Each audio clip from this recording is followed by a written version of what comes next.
23-year-old Anthony DeCarlos is suing vet technician Sharon Yaffe for failing to return his miniature pinscher, Phoenix.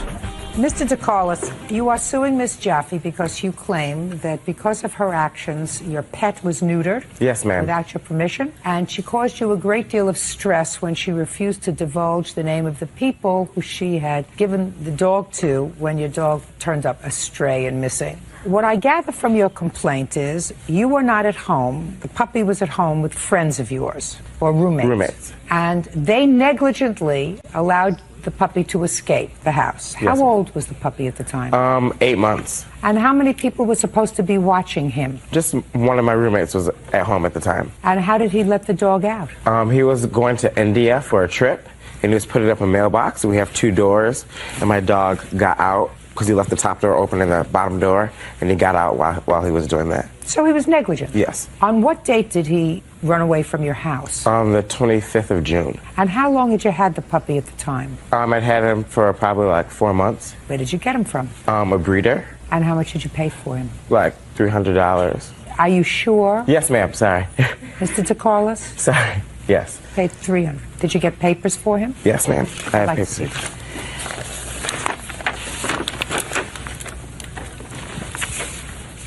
He's a miniature pinscher. Yes. I had one of those when I was a child.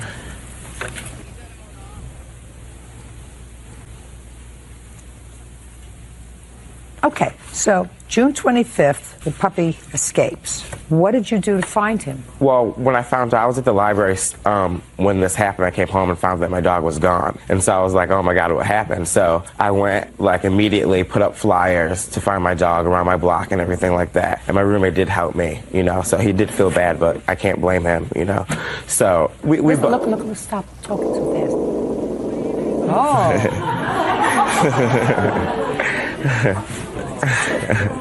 Doesn't like the camera. Probably not. That's okay. Phoenix. Feisty little thing.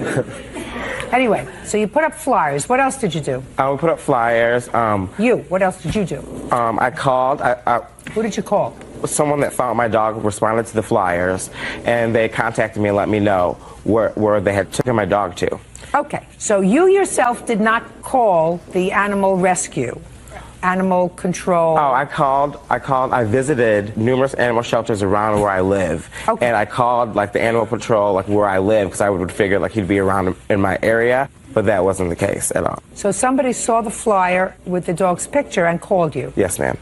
On what date was that? I'm not sure of the day exactly. Well, it becomes important in this scenario. Okay. It was probably like 2 to 3 weeks later, after the 25th. 3 weeks later? Yes. So we're now mid-July? Yes.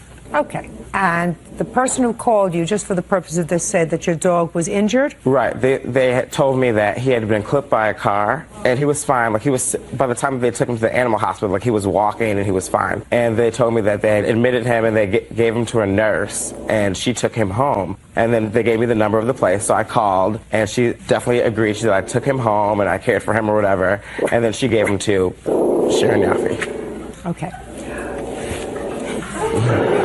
Sad. He's really not happy. Why don't you take him out, okay?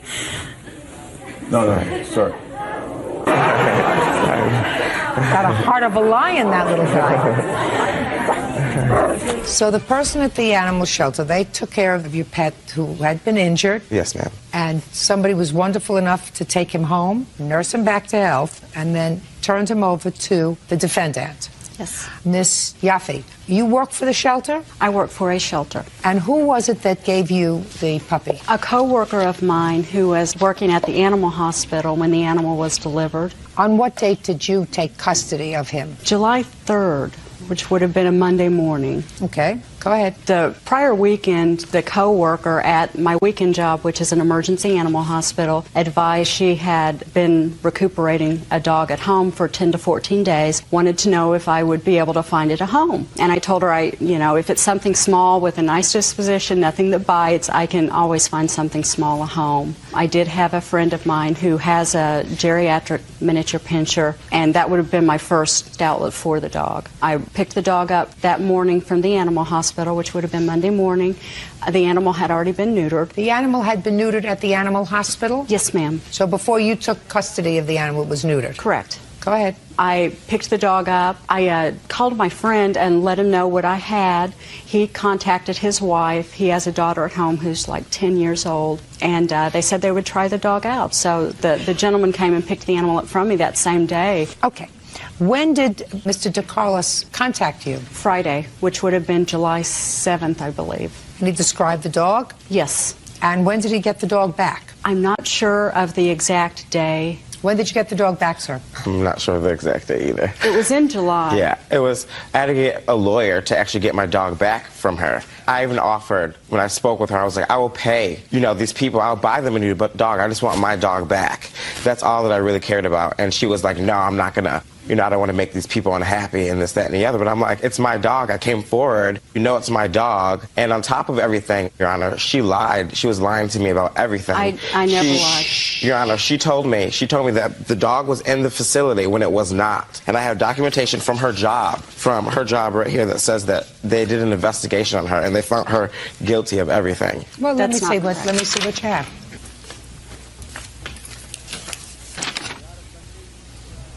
Ms. Yaffe, you did not make the dog available to the plaintiff when he called you. You want to tell me why? The animal had been in the home already. 4 days. 4 days. 4 days. I was really apprehensive about contacting the people and letting them know that an owner had come forward for the animal. They've got a 10-year-old daughter. I knew the dog was in a good home, a good, responsible home. Okay. You made a misjudgment. In hindsight, yes. You made a misjudgment. Okay. I see Mr. DeCarlo said what it says is that they conducted an investigation to determine whether or not Ms. Yaffe's actions were within departmental guidelines of the animal control. And it says that the actions of the employees were not within our best policy nor our best practice of the police department and animal control facility. And your complaint has been sustained. Okay. So you should have gotten your dog back. Yes. So? I did get my dog back. But the reason why I'm suing is because my dog was neutered. That's not her problem. That's your roommate's problem. That's not her problem. Nobody did anything to intentionally inflict injury on your puppy. Nobody. What happens is when an animal, I assume that something must have happened to the puppy's tags and or chip, which you should have had on the puppy so that the puppy could have been easily identifiable. Yes, ma'am. And that wasn't there. Am I right, Mr. DeCarlos? Yes, ma'am, you're right. It had a chip inserted in the puppy, which everybody recommends now. Yes. Or you had a collar with your telephone number and way to contact you, we wouldn't be here today. So that's your fault. It's not her fault that your dog was neutered. She didn't neuter the dog. Right, but she knew it was taking place, like she knew about it. So what? Not every grievance, Mr. DeCarlos, is a lawsuit. Now, I agree with you that the defendant, and she acknowledges in hindsight, she should have turned the dog back over to you. It was a mistake on her part. She can't say, well, they've come attached to the dog in 4 days and I don't feel comfortable about calling, and say you have to return the dog to its rightful owner. But she's not responsible for the fact that your dog was neutered. So should I sue the animal hospital that they have no documentation or? Absolutely not. You shouldn't sue anybody. You should take your dog home and teach him not to growl. You got your dog back in one piece, and the fact that he's neutered, what difference does it make? Well, I was planning on breeding him. Plan something else. Your own negligence in failing to have proper identification on the dog caused the dog to go into a shelter without any known information. That's your negligence, so go sue yourself. Your case against the defendant is dismissed. Goodbye. Donnie Gatewood claims his daughter, Crystal Gatewood, and her boyfriend, Christopher Mayer, owe for loans. The defendants are countersuing, claiming Donnie put sugar in Christopher's gas tank. Ma'am, have a seat. Mr. Gatewood, this young lady is your daughter, and the co-defendant is her boyfriend. They have a couple of children together. They are not married. Correct, ma'am. It is your claim that you made a loan to them, Yes, a loan ma'am. in the amount of, I believe, $4,000. Yes, ma'am. That they were supposed to pay you back. They Correct. didn't do that. Correct. Your daughter and the boyfriend say that this was not a loan, this was a gift, because they had fallen on some hard financial times, and that you became more and more obsessed with getting this money back, an obsession that rose to the level of harassment. They are counterclaiming, claiming that you not only harassed them, but that you vandalized Mr. Mayer's car. Yes. How old are you? I'm 20. How many children do you have? I have 2. How old are they? They are 2 and 6 months. Is Mr. Mayer the father of both of those Yes. children? Yes. What do you do for a living? I was a forklift driver. Well, how long ago were you a forklift driver? A few weeks ago, And how long were you a forklift driver? for about 6 months. Before that, what did you do? Forklift driver at another job. Why do you keep changing jobs? Because Mr. Gatewood keeps calling on my jobs. Yes, ma'am. So it's somebody else's fault. It's not your fault that you lose these jobs. Right. How much did you make at your job? I was making $8.50 $8.50 hour. That's not a lot of money. No, ma'am. Can't support yourself and 2 children on $8.50 an hour. So what do you do for a living? I stay at home with the children. Well, you can't afford to do that. Well, right before this job, he had a job that paid $12.90 an hour. $12.90 an hour, a virtual windfall. You think you can support a family on $12.90 an hour gross? I think that's a pretty good amount. And when did you lose that job? In November. And you went right to work for somebody else? Yes. When did they call and ask you for money? About the first part of February of this year, your ma'am. Now, if you were working in February, what did you need money for? Look, don't go like that. I don't know. If he's working as a forklift operator at a job that he can support a wife and 2 children, girlfriend, excuse me, why did you call your father for money? Pretty much he continued to lose every job right around 3 weeks. And each time the boss of the job would call and say, I'm sorry, we have to let you go, but there's a complaint that we got from a person calling in. And A boss doesn't fire him if he's doing a good job because some stranger calls that he doesn't know and says he's not doing a good job. That doesn't make sense, Miss Gatewood. Okay, so you called your father and said that you needed money. we actually called him and said, could we stay with you for a while until we got something saved up? So, Miss Gatewood, so you called the person who you thought was responsible for your husband, I keep saying that, I must be old-fashioned, for your boyfriend losing his jobs, job after job after job. So what you did was call him and say, could we come and stay with you? I asked for me and the kids to come and stay. I'm trying to get where you're coming from. You call the person who you believe is responsible for all your bad luck and say, can we come and stay with you? And what did your father say? He said we could stay for a few days, but he'd like to try to find us a place to stay for us to be stable. Okay. And you said? I said that'd be great. And? We went looking for mobile homes. We finally found one that we could buy for $1,000. So he told us that he would get us a loan to help build my credit. Great. So you went to the bank? Yes. And what happened to the bank? We got a $4,000 loan that my dad agreed he would pay. I didn't have a job at the time. Chris knew nothing about it. Chris knew nothing about it. When you moved into this mobile home that you found, he wasn't going to move in with you? Chris wasn't any part of the loan. He was going to live with me. Just answer my question. Yes, he was going to live there. Well, if he was going to live there, where did he think that you got the money from? I told him my dad was going to help us out. That's what we were told. It was going to be a gift. Is that right, sir? No, ma'am. All right, Mr. Gatewood, you want to tell me your version of what happened with your daughter and this money? Yes, ma'am. At approximately first part of February of this year, my daughter called me crying, saying that she was being evicted from her apartment. Said they had no money for gas, no money for food. It was snowing. They wanted to know if they could come with me. I said, you and the girls can. That young man can't hold a job. He's not welcome. I got off the phone. About 20 minutes later, I called my daughter back. She was upset. I said, I tell you what, I'm going to help you. It's going to be a loan. You got a tax return coming. You can pay me back part of it this year and part of it next year. At that time, that loan will establish your credit. It will also gain you new residency, which it did. We got a trailer for her, 14 by 70, 1974 trailer. Got her a washer and dryer. Got her a couch. Got her a refrigerator. And when you say you got her, did she go with you shopping? Yes. We actually purchased a trailer. The washer and dryer came with it. The washer and dryer and the couch basically came with the refrigerator with the he got from work.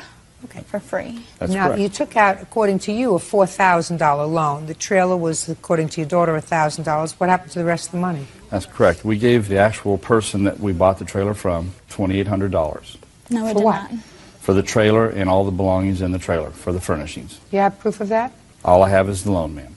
Well, I'd have to know what happened with the money. Well, I gave her the cash to help. Look at me. I gave her cash so they could pay their car payment so they wouldn't lose their car. Okay. That's not correct. How much money did your father give you? He gave us $1,000 for the mobile home, $500 paid for the washer, dryer, couch, and stove that came with it, and $500 towards lot rent and starting all our utilities up. So he actually gave you $2,000. Yes. Okay, go ahead. That's not true, Your Honor. We gave the gentleman $2,800, and the other $1,200 I gave to my daughter. I did not give it to him. I gave it to her in cash. Okay. Now, they're supposed to pay you back with their tax return, but something happened, Mr. Gatewood, according to your complaint, that irritated you. Your daughter said, according to you, she said she couldn't make the first payment. Correct. So you went to the bank and made the payment. That was $300 and some odd dollars. $375, yes, ma'am. Then what happened, sir? From that time, she basically asked for me to pay her lot rent as well. And I promptly went straight up there within the hour and paid her lot rent. How much was the lot rent? $300. What were you doing all this time? I was working. Why wasn't your rent being paid? Actually, he went up there himself and paid it off, and then But why gave wasn't her your a rent? phone call. Listen to me. He would not have known to pay the lot rent unless somebody told him that the lot rent hadn't been paid. Well, our deal I'm was... not asking you.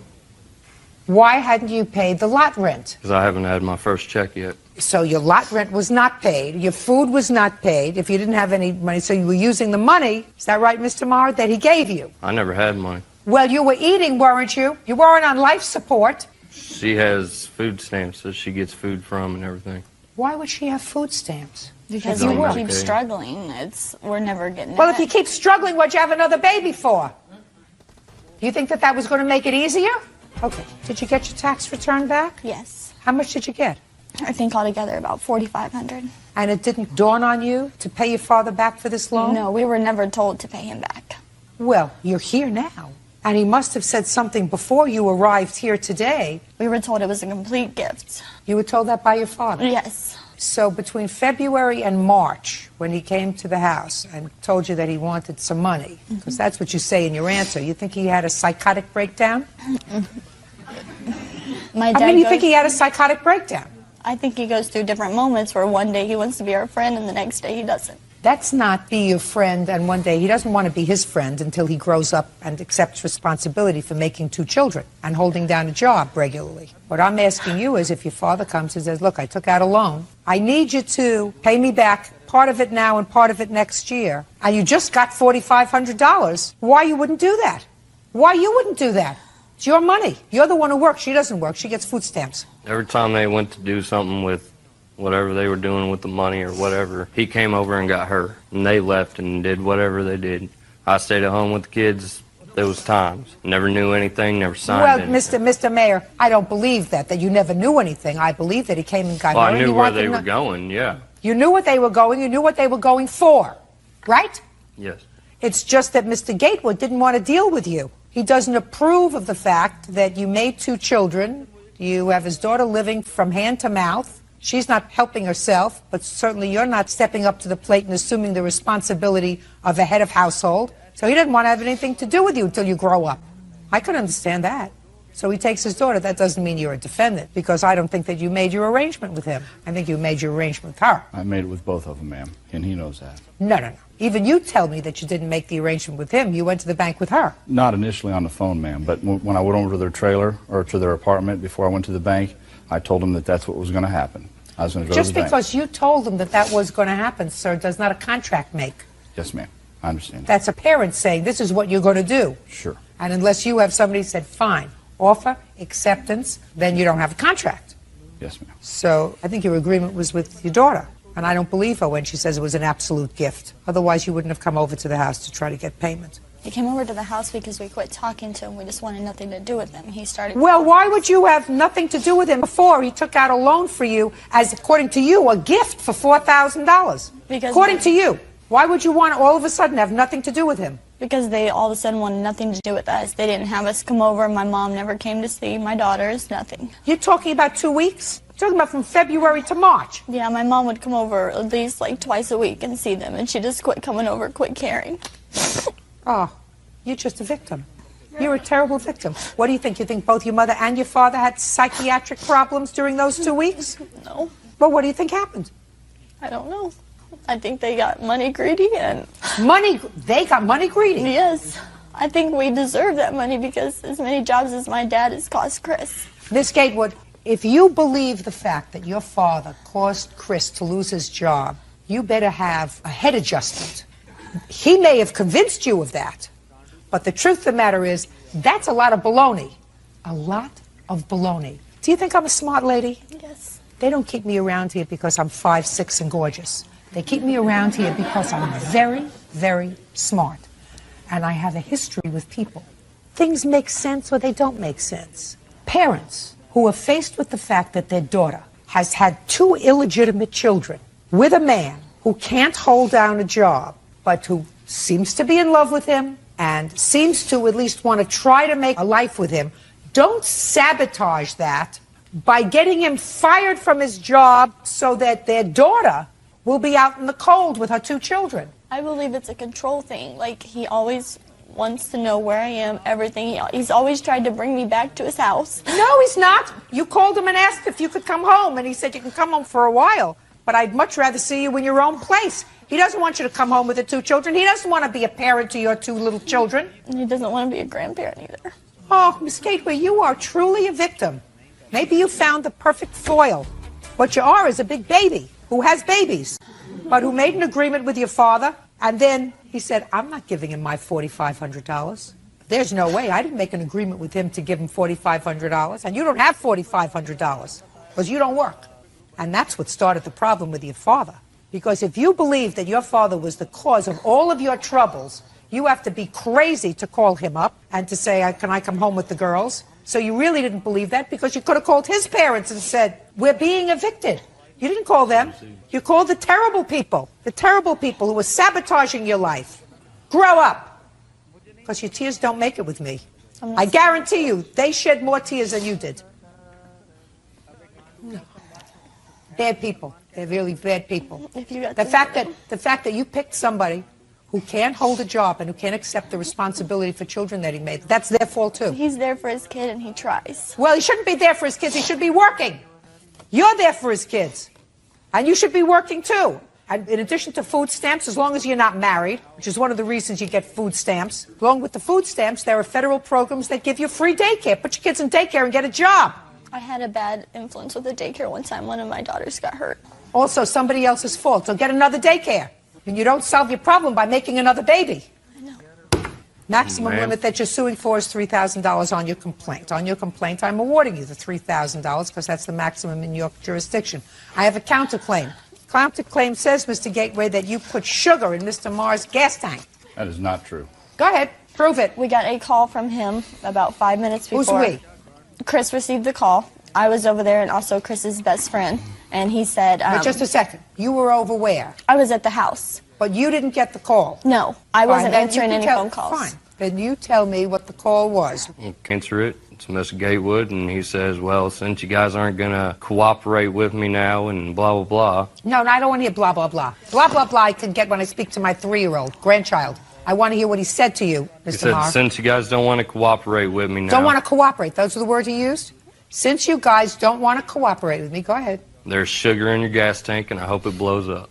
So what did you do?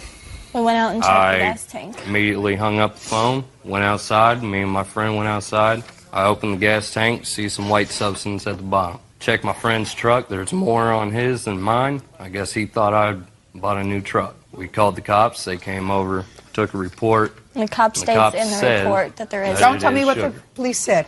I'll see the police report. I think it's on like the 3rd page.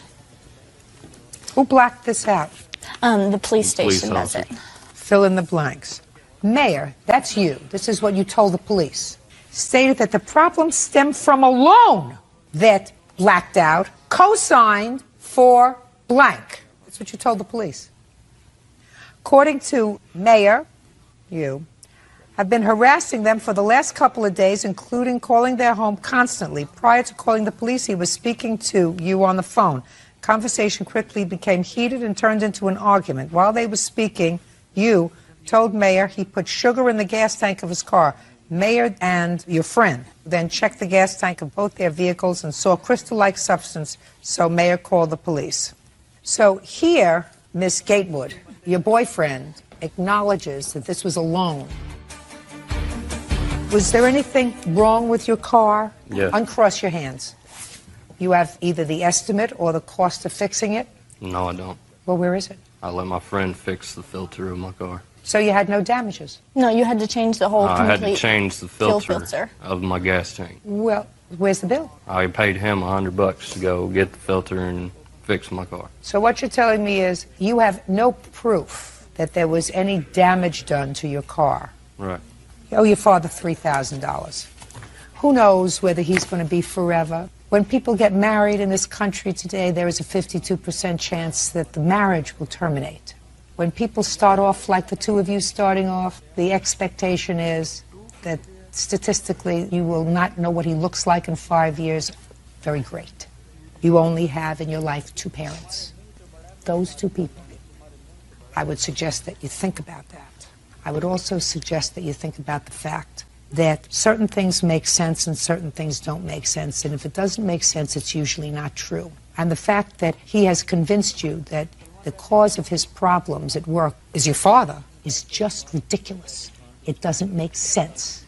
And if it doesn't make sense, it's not true. Judgment for the plaintiff in the amount of $3,000. Alan Calderon says ex-wife Linda Calderon made unauthorized charges on his credit card. Mr. Calderon, this is your former wife, according to your complaint to your divorce. When all matters of finances had been resolved, your wife used a credit card that was in your name without your authorization. And it was a gas credit card. And according to you, in a very short period of time, a few days, she ran up a bill of well over $500. You want to be compensated for that. Ms. Calderon states in her answer that she believed that you left this card open for her because you were being a nice guy and you knew that she was struggling financially. Of course, you say that when you confronted her with it, her reaction was somewhat different. Can I see a copy of your judgment of divorce, please? Yes. You were married for 25 years? That's correct, Your Honor. Is that right? And you have kids? Yes. How many children? 2. Grown? Yes.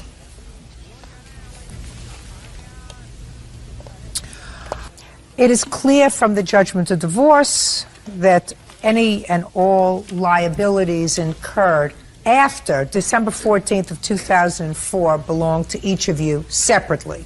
Now, when were these credit card bills made? October 13th through the 19th. Of 2005? Of 2005. I have a Can I see them, please? How did you become aware of them, sir? I have received a letter of address change, and I knew that I had not changed my address. I didn't even know the credit card existed. And when I called them, they told me that I had requested to change my address, and I thought that there was something wrong with that and asked if there was any charges on the account. Okay, Ms. Calderon, the ball is in your court. Explain it to me, please. Basically, the reason that I was in the situation I was in is because I was so heavily in debt and destroyed from what he had done to me from this divorce, because he knew that last year when my daughter graduated high school, my oldest daughter graduated college, and my oldest daughter got married, that I had put a lot of money into that. And this has nothing to do well, with that. but this is why I was. Calderon, this is why. This has nothing to do with that. This is not. I would have never used it though. This is not even a large amount of money. We're talking about a gas credit card where it's clear you allowed someone else to use this gas credit card. I got gas for my kids.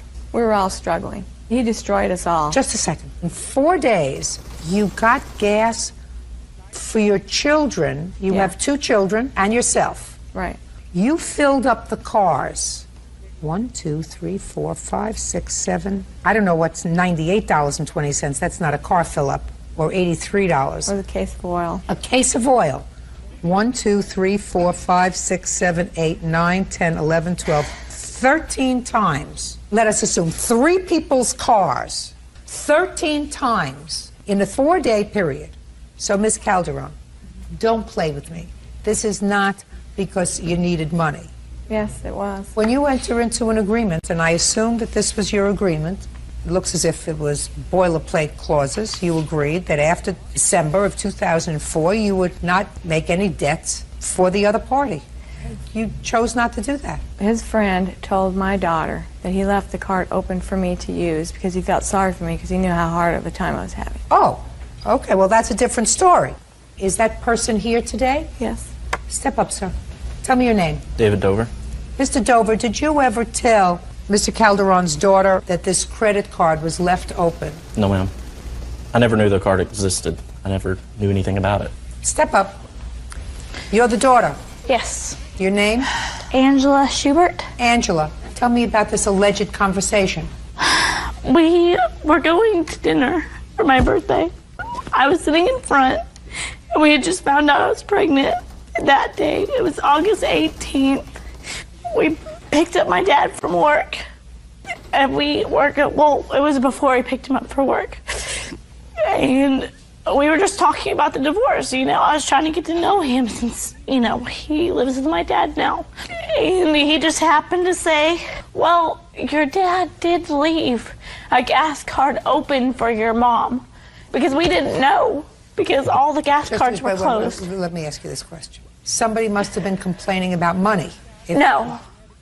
So, because the statement that you ascribed to this gentleman, well, this is what you said, well, your dad did leave a gas card open for your mom. We were talking is about, always a response to something said to him. We were talking about how hard it was for everyone in the divorce, how it happened.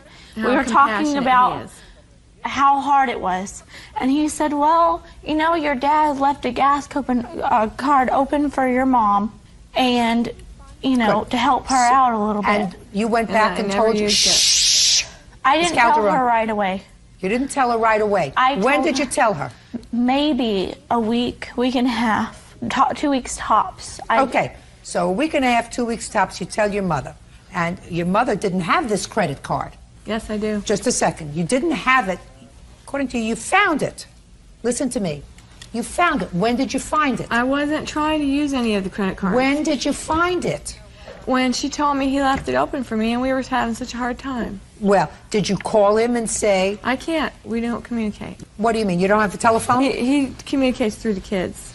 Before I would extend his credit based upon hearsay, I would have picked up a telephone or sent him a note. Is it true that I can use this credit card? I certainly would have at least, if I believed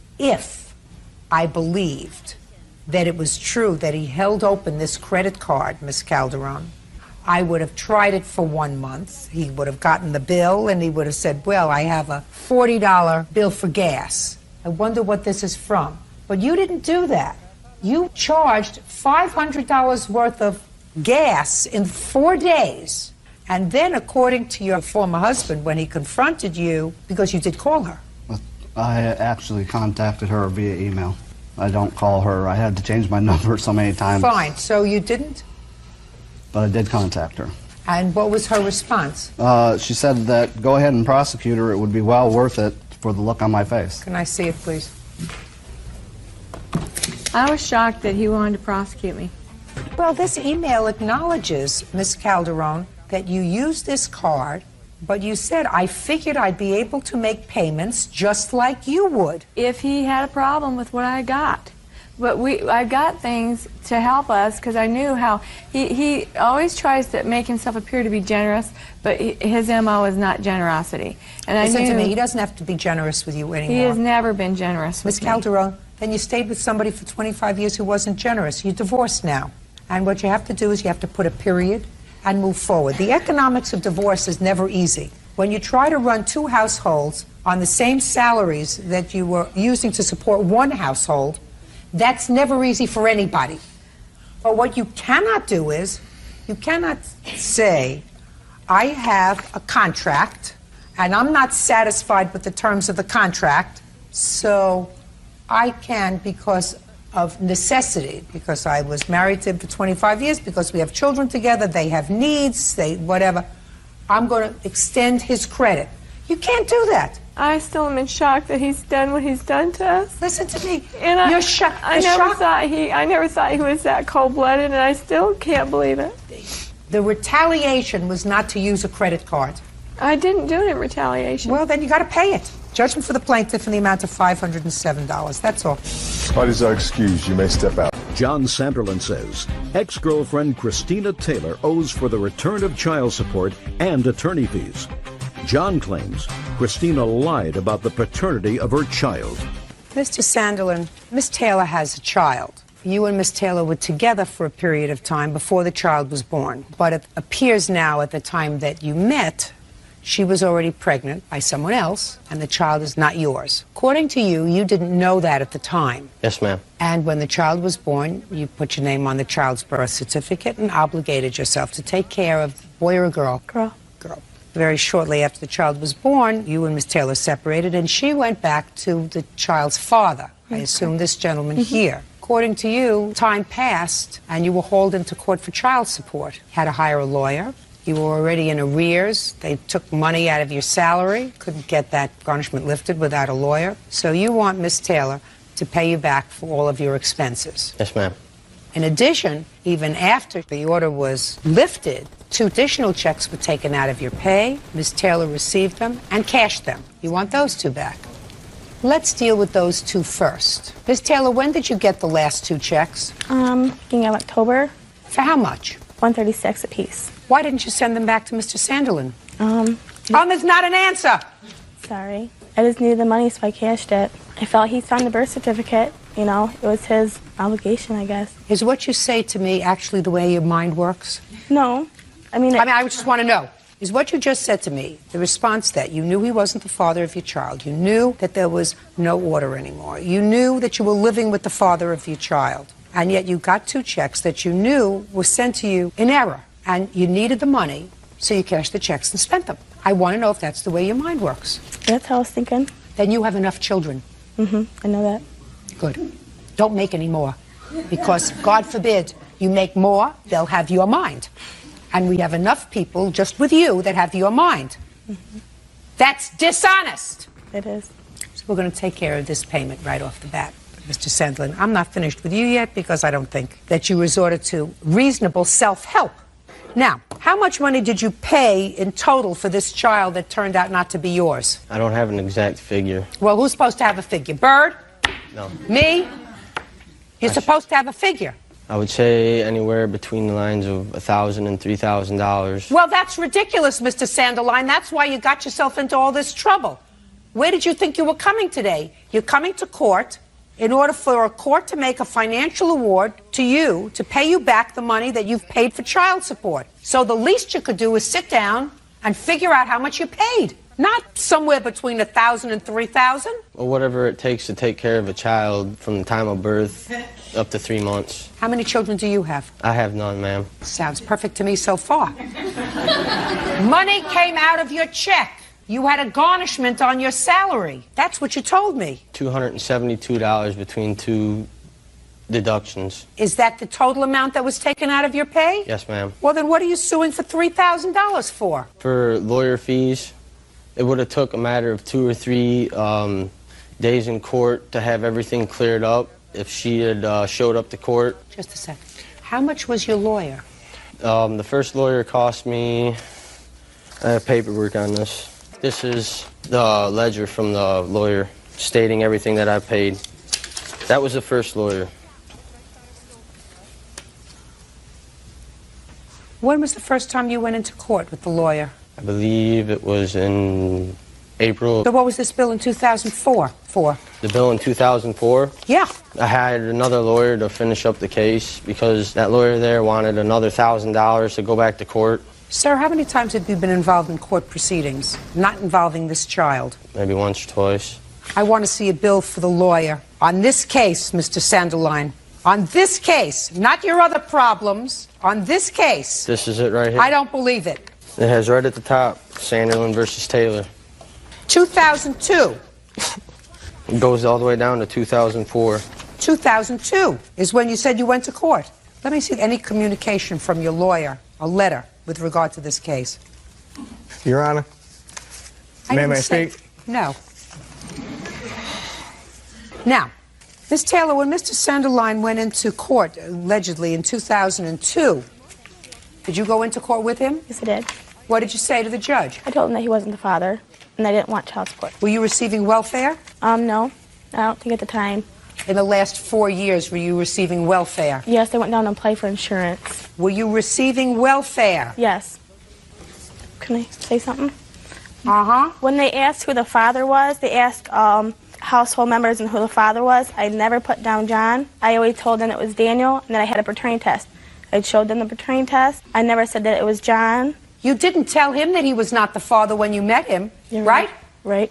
And when he put his name on the birth certificate when the child was born in the hospital, you said, oh, she looks like you, or she looks like me, or she looks like your mother, or she looks like me. You didn't tell him that he wasn't the father, did you? No. That was dishonest, because what you say in your answer was very dishonest. You say he should have done the math, right? Right. I'm dying to hear what you have to say. May I approach? Well, first off, me and Christina have been together since 2 months after when this baby was born. I don't care. Mr. St. Laurent had nothing to do with her life or whatsoever. Do you see my mouth moving? I see her, yes, ma'am. What do you have to contribute to this case? The only thing I gotta say is Christina had nothing to do with the court proceedings. She told the judge she got the paternity test stating John Sandwood was not the father. We proved to the court he wasn't, and that should have been that. Listen now, to any me. attorney's fees that he may have paid... I'm speaking. Now, listen to me very carefully. Are you married?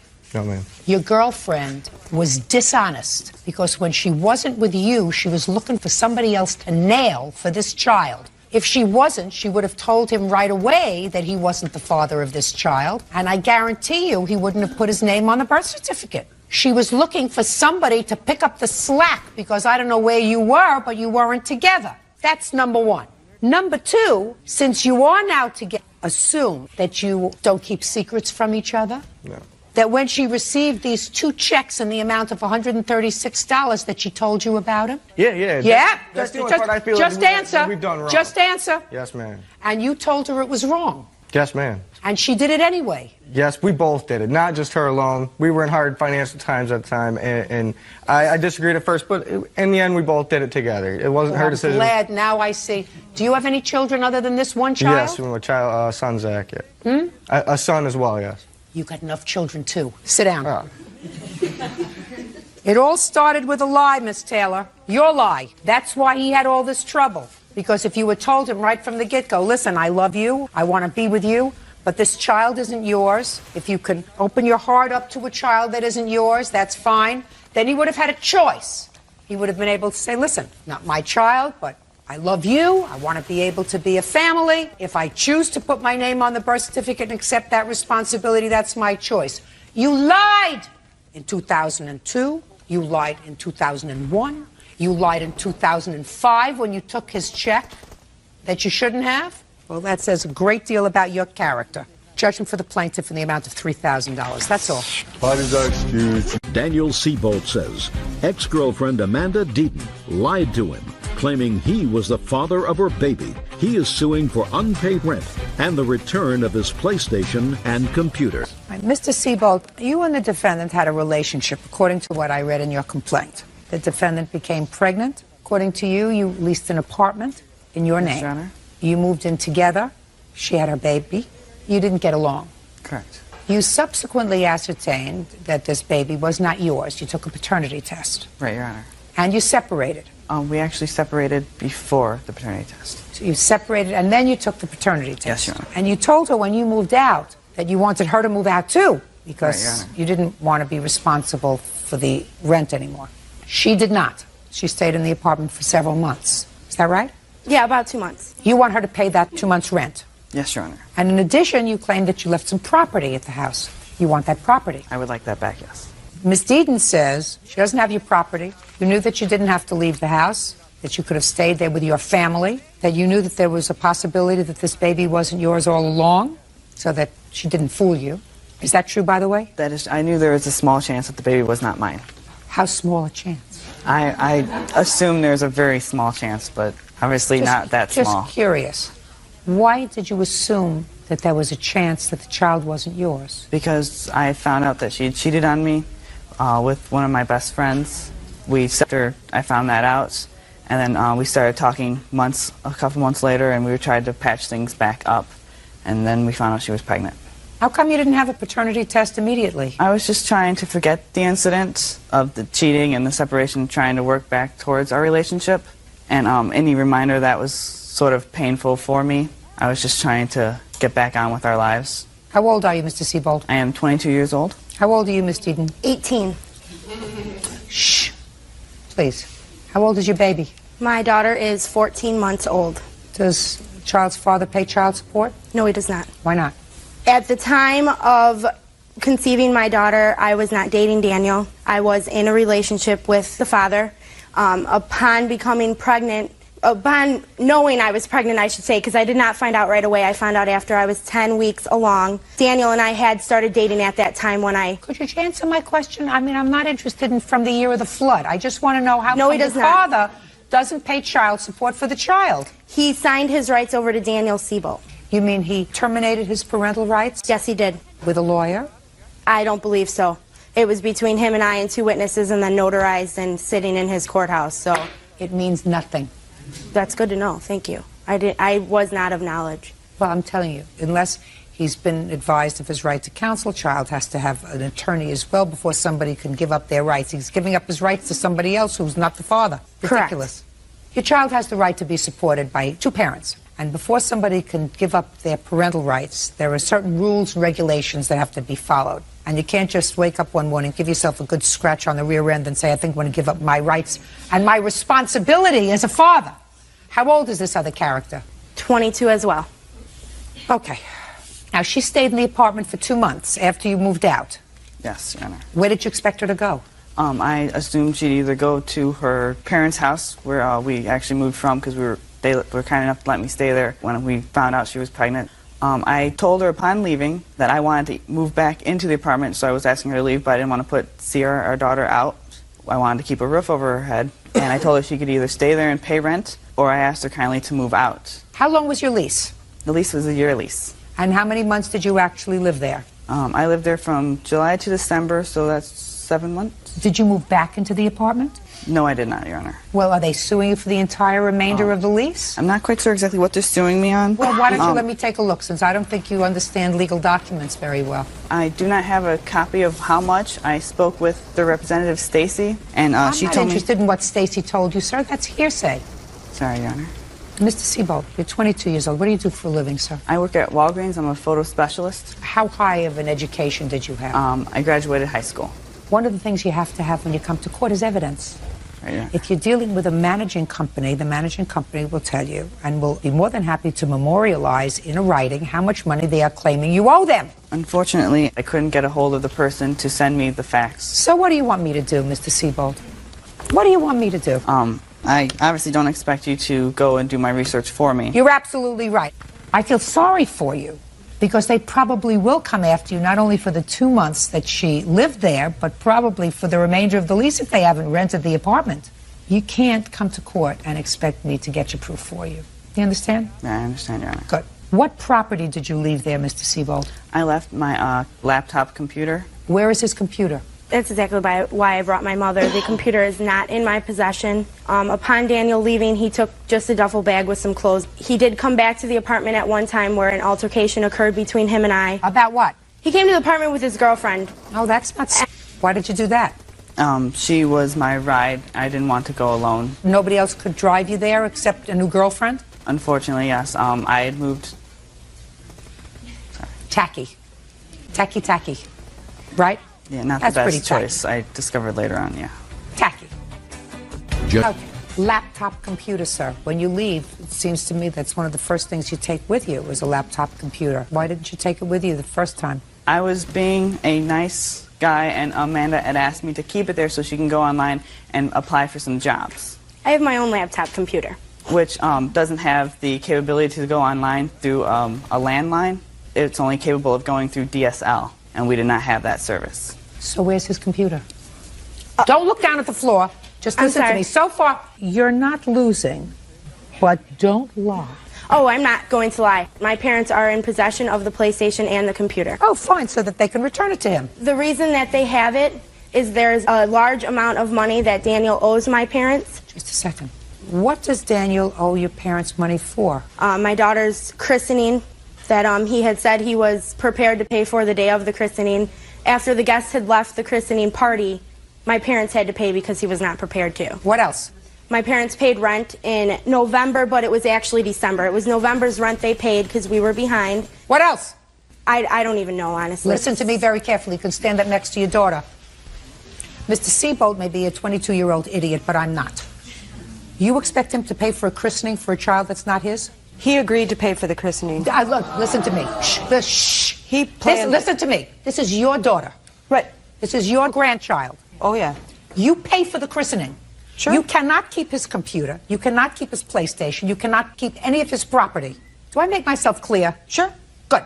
Your daughter lived in an apartment, and if you helped out with rent for a month, you helped your daughter, right? Sure. Perfect. So, PlayStation or computer. What else, Mr. Seabolt? There was Don't leave yet. Are you living with your parents, by the way? No, I am not. Who are you living with? My grandmother. How come?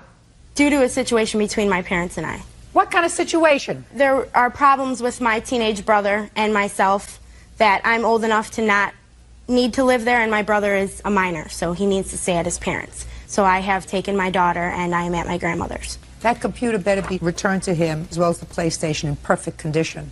They were not in perfect condition when taken. Exactly the same way as they were when they were taken. Absolutely.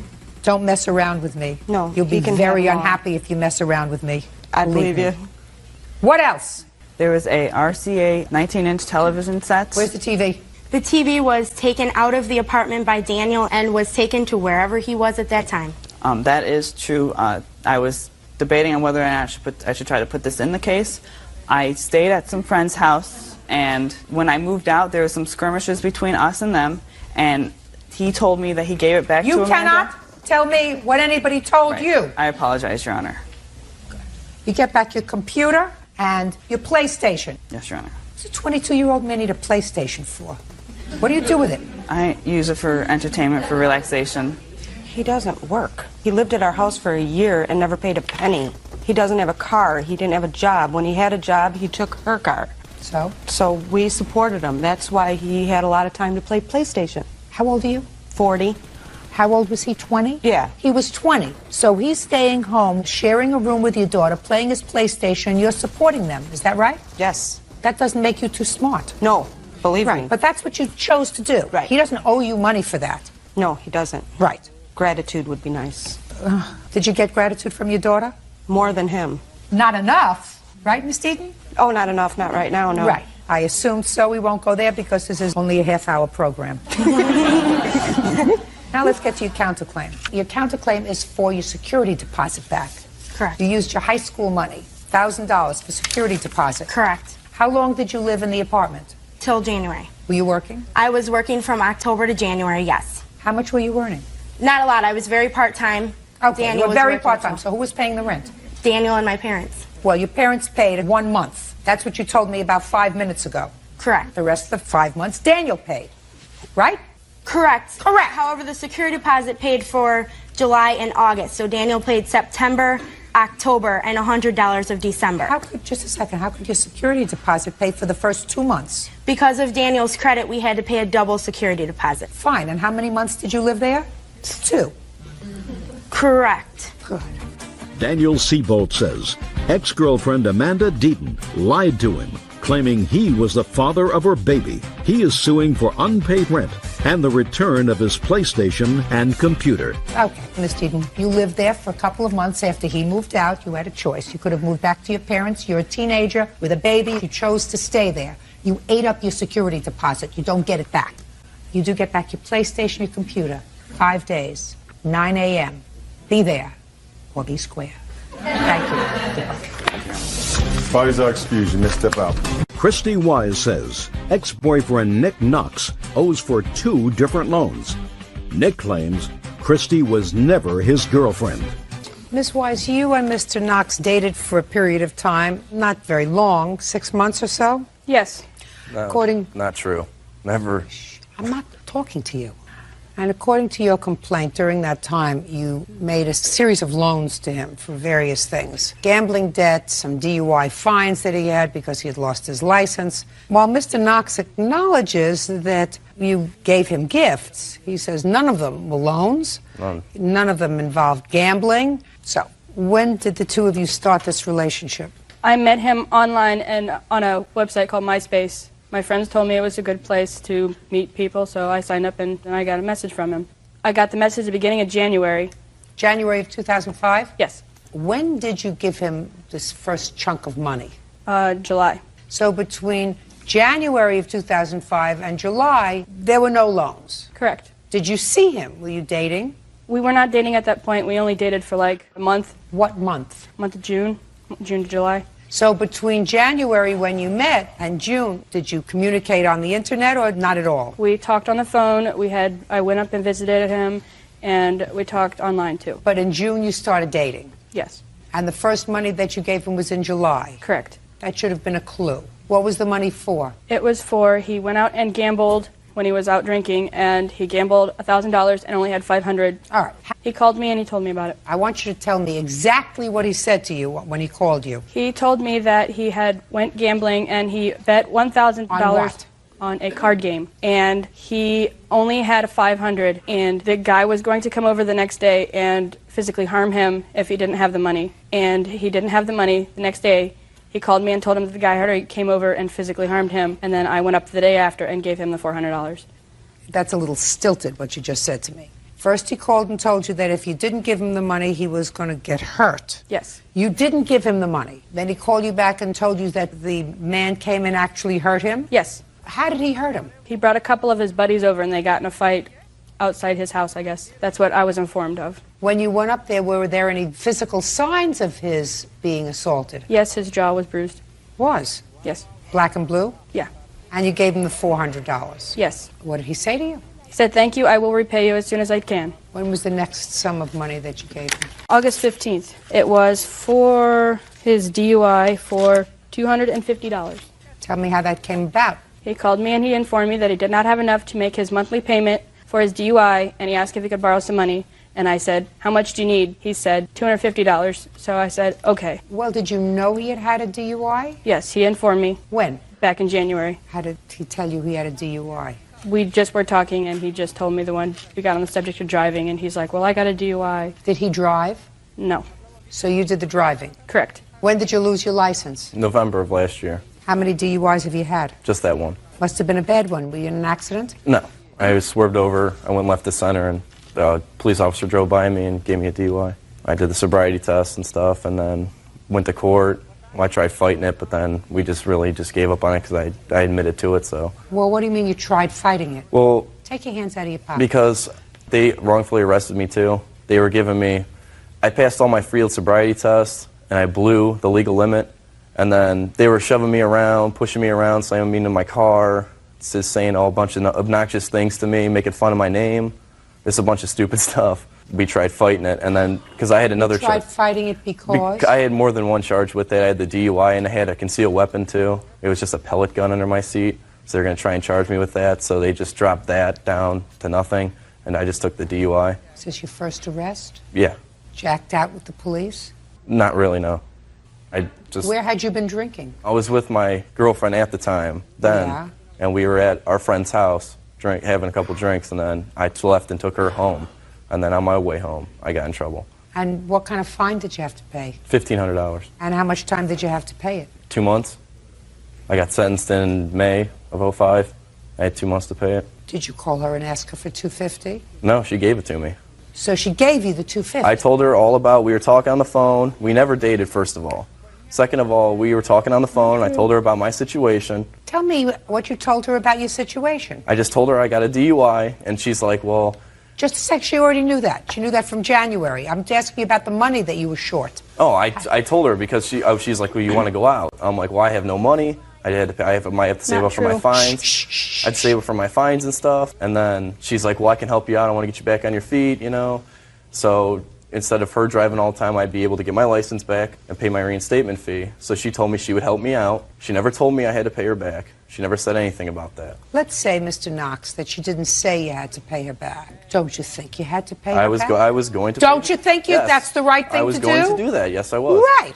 That's what I was going to do. That's what I like to hear. I don't like to hear bums standing in front of me. I like to hear people who act responsible. Because, quite frankly, Mr. Knox, I could understand it if you said to me, you know, I met Miss Wise and I was involved with her and I cared deeply about her and we were involved in a relationship and I was short a little bit of money and she said, you know, honey, don't stress. I can advance it to you. I don't want you to worry about it. But according to you, you weren't involved with her. You never even dated. Yes, we were. You never even... We did not date. You never even dated. You never went out with her. So taking $250 from her, that would make you a bum. Go stand on a corner with a cup. Now I want you to tell me about the $400 for the gambling. There was no gambling thingy. That is not true. That is just the most untrue thing I've ever heard in my entire life, actually. There was no, I got a gambling debt. I mean, I'm not a small guy. I'm not just going to have some guy come to my own house and beat me up in my own house. That's not true at all. I had no bruises on my face, nothing.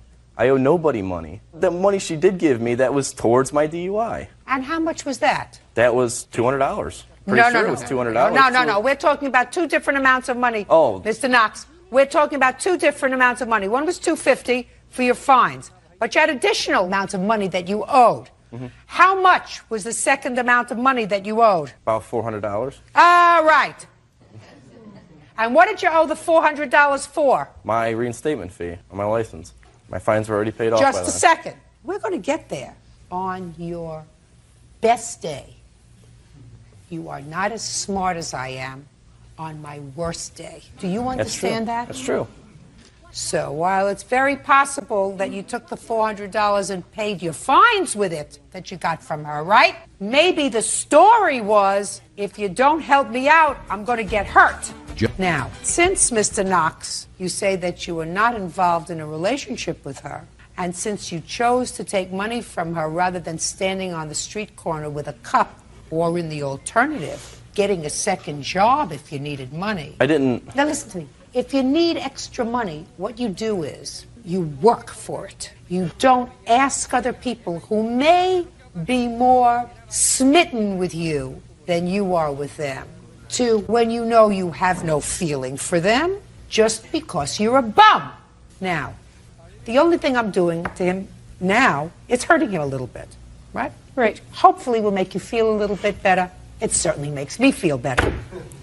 Because I don't like people who take advantage of other people. It's not nice. Well, then, if you know it, why don't you pay her back? I planned on doing that until other things started happening. Like what? I had to get my cell phone number changed, my instant message name changed because I work 12-hour shifts at nights.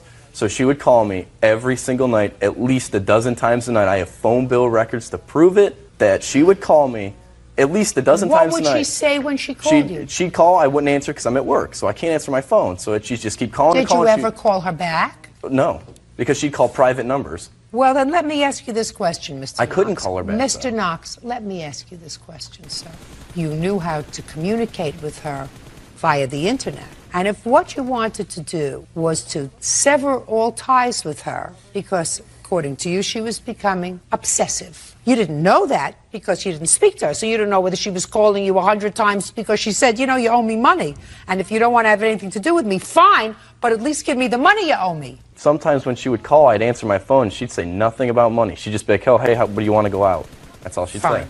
And what did you say to her? I said, no, I'm at work. Fine. Why don't you just say to her, Christy, listen, I'm not interested in you socially. You have a girlfriend, or I'm involved in school and work and whatever. I know I have to give you some money, and I'm going to give it back to you, $100 a week until it's all paid off. I tried doing that. When did you try doing that? I told her that I was going to, I asked her if she could send me in an email or something, her address to her house. I'd send her $100 checks every week in the mail. I told her I'd give her this, like she said she was going on vacation. Just a second. Did he ever ask you for your address to send you money? Yes, he did, but I had previously offered him the option to pay me every week, and he denied it. Just a second. What did he ask you for your address for?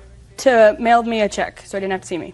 So why didn't you give it to him? Because I asked him to do it. No, listen to me. So if he said to you, give me your address so I can send you a check, why didn't you give it to him? Because he didn't want to do it when I wanted to, and I had already filed a claims court when he called me. It was before claims Listen, court. Miss Wise, don't throw the baloney at me. Ma'am, I have a voicemail that he did send me, and it's him acknowledging he owes me money, the full amount. Does he say what amount? Yes, he does. Oh, let me hear it. The mail from the United Municipal Court saying I owe you $1,086. Why don't we just do this? Every week I'll send you a check in the mail for $200 on the button every single week until it's paid off. I'll call you back later, and that's about it. You hear $1,086? Good. That's what he said. Okay, well, that's an acknowledgement of a debt, Mr. Knox. I knew I had to pay her back.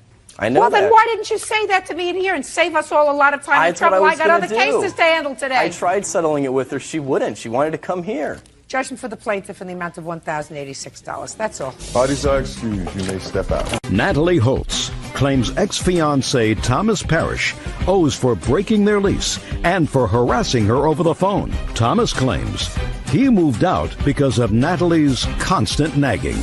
Ms. Holtz, it is your claim that Mr. Parrish, who was a boyfriend of yours for a period of time, owes you some money for rent and also for harassing you. Mr. Parrish says that you're actually the one who's bothering him, that he contributed to the rent while he was living at the apartment with you and your children. But when he moved out of the apartment after a disagreement, he stopped paying rent. He's not on the lease. He feels no obligation to pay rent when he's not living there. Okay. When did you move into the apartment with Mr. Parrish? After we got engaged. We got engaged December of 2005. Did he give you a ring? Yes, he did. I have it with me. Okay. And I even went with my mom and bought a wedding dress, and I bought my daughter's dresses. We were going to have a ceremony on the beach. And when then, did you move in together? Mid-February of 2006. And he went with me to the leasing office. When we went to fill out the forms for the application fee, which was $150, and to transfer within the same complex to a two-bedroom, that was $500. So you had a one-bedroom apartment with your two children? Correct. Where were you living, sir? I was renting a house in Chesapeake, with his mother. About 35 minutes from where she was living. Okay, so you weren't living together in the one-bedroom apartment? No. No. I'm looking at him. Sorry. So you moved into the two-bedroom apartment in February of 2006, and the lease was in your name only. Correct, but we had discussed, we had an agreement that we would rent the two-bedroom together for 1 year to save up money to buy a house for after we got married. Good. And he paid half the rent for 10 months. Right, I got you, while he lived there. Right, correct. And he paid the rent faithfully, half of the rent, despite the fact that he's only one person out of 4 living in the apartment, correct? That's correct. Yeah, but they were minors. I don't care if they're minors or not. He's one person out of 4. Correct. Living in the apartment. You get child support for your 2 children? I get for one child because he has them half of the month and I have them half the month. So you get child support for one child? Correct. How much? $400 a month. Okay. And he paid half of the other expenses on the apartment for the 10 months that he was living there? Yes, he did. He paid half the utilities. Half of everything? Yes, ma'am. All right. Now, what happened when he moved out? He didn't give me any notice. He just... So you must have had a disagreement. We got into a fight. About what? I had asked him to do the dishes, and he was watching TV. Just you could get a turn. And I waited about 2 hours. He still hadn't done it. So I went ahead and did it. And I got upset with him. I said, thanks a lot for helping me out around the house. You know, you eat on the dishes too. And he said, well, I was going to do it. I didn't know there was a time limit. And he started yelling at me. My youngest daughter was home. He was yelling in front of her. So I'm like, well, I don't want you yelling around her. He said, well, then I won't. And he went and, where are you going? He's like, I'm moving out. He gave me no notice. I said, what do you mean? Are you going to a hotel room? And he's like, no, I'm moving out. I'm not coming back. Ms. Holtz, there must have been some clue to you prior to that things weren't going well. We had had a few disagreements, yes, about... So things were not going well? Correct. Well, you don't want your children to be involved with that sort of hostile environment, do you? No, but he had only yelled one other time in a year and a half. And well, it wasn't fine. That's fine. Day occurrence. That's fine. You don't want it to get any worse, do you? You don't want your children in an environment that's not healthy. No, that's why. So that it would be a so that it would be a good idea that he left. Yes. I would agree with that. But I felt he was obligated for the last 2 months of the rent. Where are you living now? I just moved to a smaller apartment that I could afford on my own. Just a second. How much rent was this apartment that you moved into together? $1,203 a month. And how much was the rent in the apartment that you had been living in? It was $988. The one bedroom, and my new rent is $895. So the difference in rent was $200 a month between the one bedroom and the two bedroom. Right, but if we wouldn't have gotten engaged, I wouldn't have gotten that apartment. I would have gotten something I could afford on my own. Listen Your to Honor. Me. I look at objective things. Objectively, you were paying $1,000 on one, and this is $1,200. And I knew I couldn't afford it if I didn't have a roommate, or if we hadn't gotten engaged. I would have gotten a smaller apartment on my own.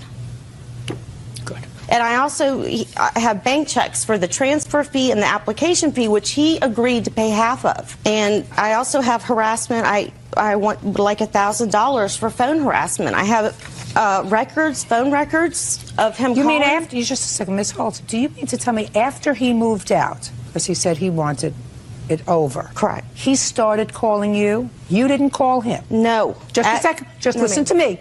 You just listen to me.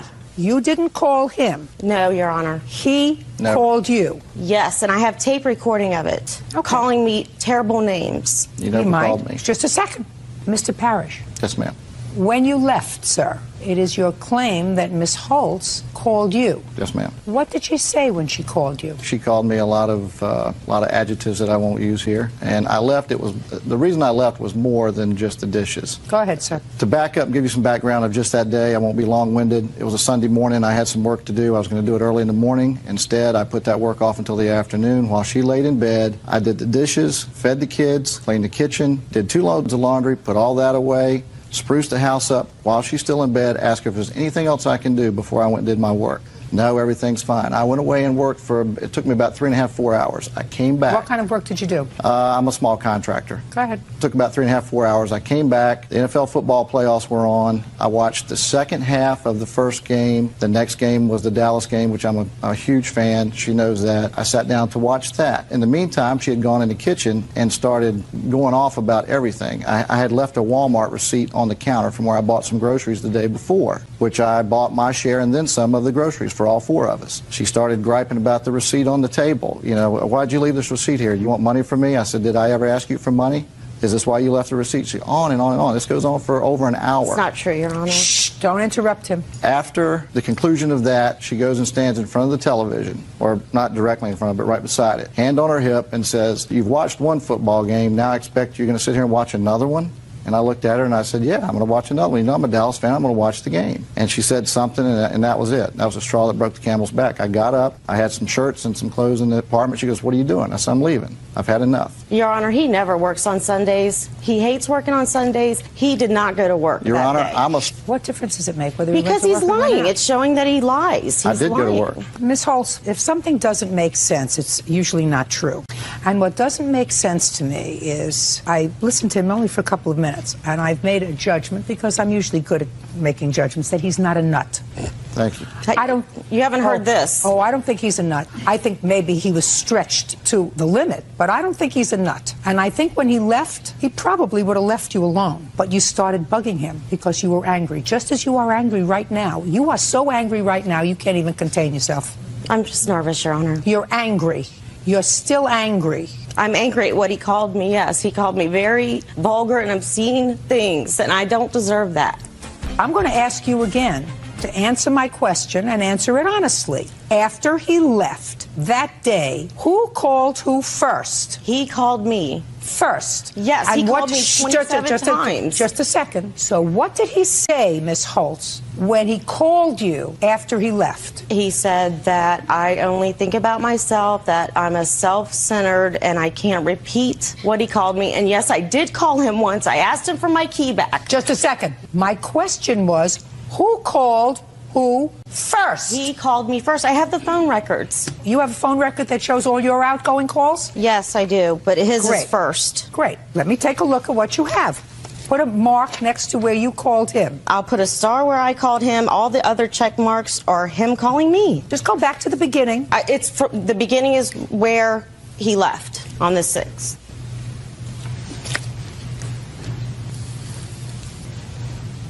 What's your phone number, sir? 286.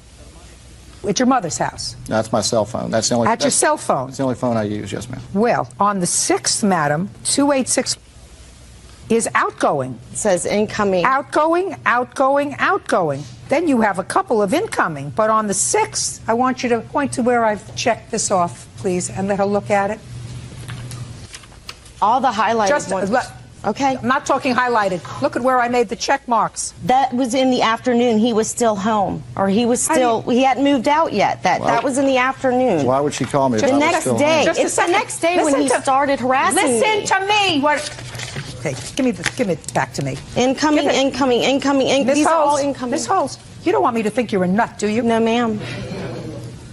On the 6th, according to you. That night. I'm speaking. You called him at a time when you said he wasn't out working, because you said he doesn't work on Sundays. So clearly, you called him at that cell phone number, 216, 252, and 252. Yes, he went to the grocery store. So what'd you call him 3 times for? He called me, and I called him back on several occasions. So he went to the grocery store for whom? For all of us. We all had to eat. So he was out on family business? Yes, before we got in a fight, yes, ma'am, he was. After I finished working. Just a second. Okay. Then the next phone call on the 7th of January was a phone call from you to him at 8:09 p.m. and he called you back at 8:29. You called him first. Then you called him at 9:10 p.m., 6:59 a.m., 7:30 a.m. He wouldn't return my call to get my key back, Your Honor. Please. And I have the text messages right here of all the incoming text messages. Okay, Miss Holtz, I'm going to listen to me, madam. You got to get over it. Get over it. It's okay to call somebody the B word and the C word? Get over it. Sticks and stones break your bones. Names will never hurt you. Did your mother ever teach you that? You have to get over it. It's finished. You may be angry. You may be angry that you devoted 10 months of your time to him. He may not have said nice things to you. I mean, you can tell. I've had 24 calls since the 9th on here. Listen to me. Listen to me. I'm looking at your phone records. I don't have them. You called him first. To get my key back and my mailbox key back. Change the lock. What? Go ahead. I just want to clear up a couple of things. You've done a nice job of clearing up the harassment. First of all, I don't understand her suing me for ever how much she sued me for, $1,200, $1,300, whatever it is. I could understand if she was going to sue me for bigamy. I could understand that, because in that pretty little head there's about 12 personalities. Mr. Parrish. This is what I get on messages. Mr. Parrish, listen to me. Not necessary, sir. Okay, I just letting you know. Let him show his true colors. Not necessary. Okay. She may be stressed. She's a single mother. She's a good mother. She's a single mother. Takes care of the kids. Money, I'm sure, is tight. I'm sure it was much more comfortable when you were there. I understand. Much less stressful financially when you were there. You're not there anymore. A life she anticipated is over. But I don't think that you're responsible for any rent when you weren't living there. I think that you took care of more than your fair share of the bills when you lived there in a family that was really not yours. You left. The responsibility is hers. She was angry. And these phone records do not support harassment on your part, sir. I mean, common sense dictates that if you left, you would have been just as happy to be left alone. Period. But very hard when you are stressed to deal with that kind of change. I get it. But you're not entitled to any money, madam. The case is dismissed. That's Your all. Honor. That's all. 25-year-old Leah Miller is suing her ex-roommate, 21-year-old waitress Angelica Simpson, for her share of the furniture purchased for their apartment. Miss Miller, you and Miss Simpson were friends and roommates for a while. You claimed that when she moved out, she took half the furniture in the apartment that you had both purchased on a credit card. Correct. You are stuck with the credit card, and she took half the furniture. Correct. Ms. Simpson says she did not take half the furniture. Correct. She only took a bed. A bedroom set. Bed. And she left items there that are worth far more than the bed that she took. Now, when did you move in together? February of 2005. Was it a one-year lease? It was actually 15 months. And when did you move out? I left the last weekend in January. And that was by agreement? Correct. When did you purchase the furniture? February of 2005. What did you purchase? She purchased a bedroom set. I purchased a bedroom set. When you say she purchased a bedroom set and you purchased one, were they purchased on two different credit cards or one credit card? No, they did a joint account for both of us. So we were both liable for it. Okay. Continue. I also purchased a living room set, and she purchased her bedroom set, which included a bed, a dresser, an end table, a mattress. I purchased the same thing plus a living room set, which included a couch, a coffee table, an ottoman, and a love seat. Okay, go ahead. One night I came home and I saw her and her friends playing quarters on my brand new coffee table.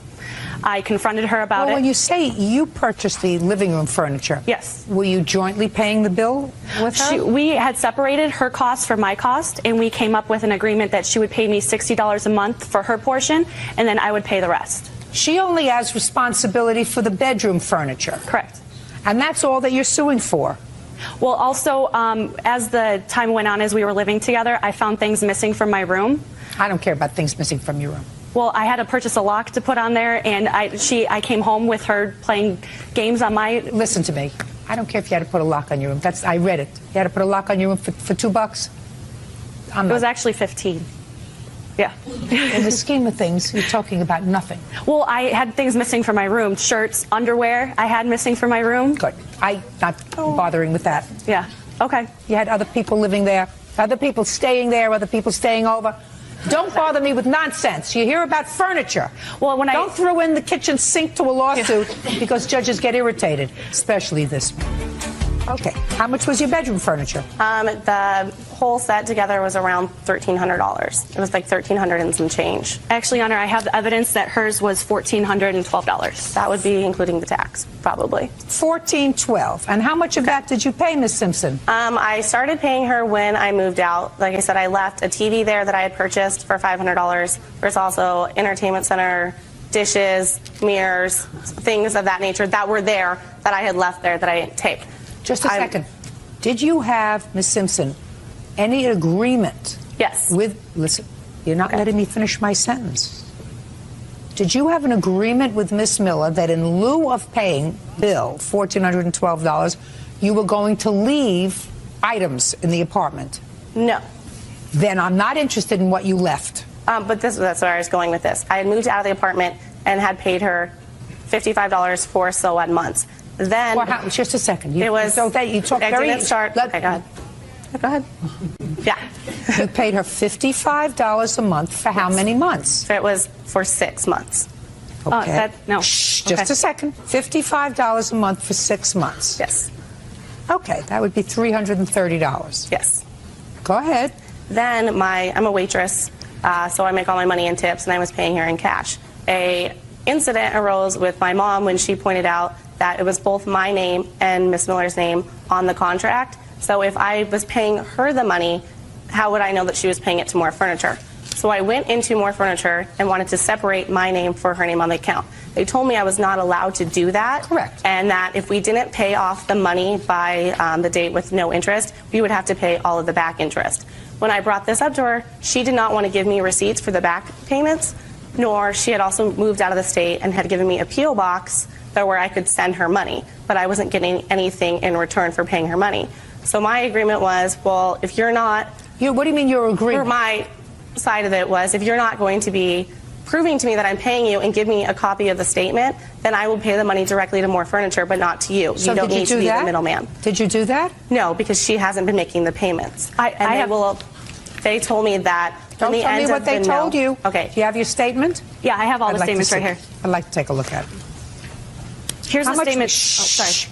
How much money, if any, did she give you after she moved out? $320. No, she's making the payments.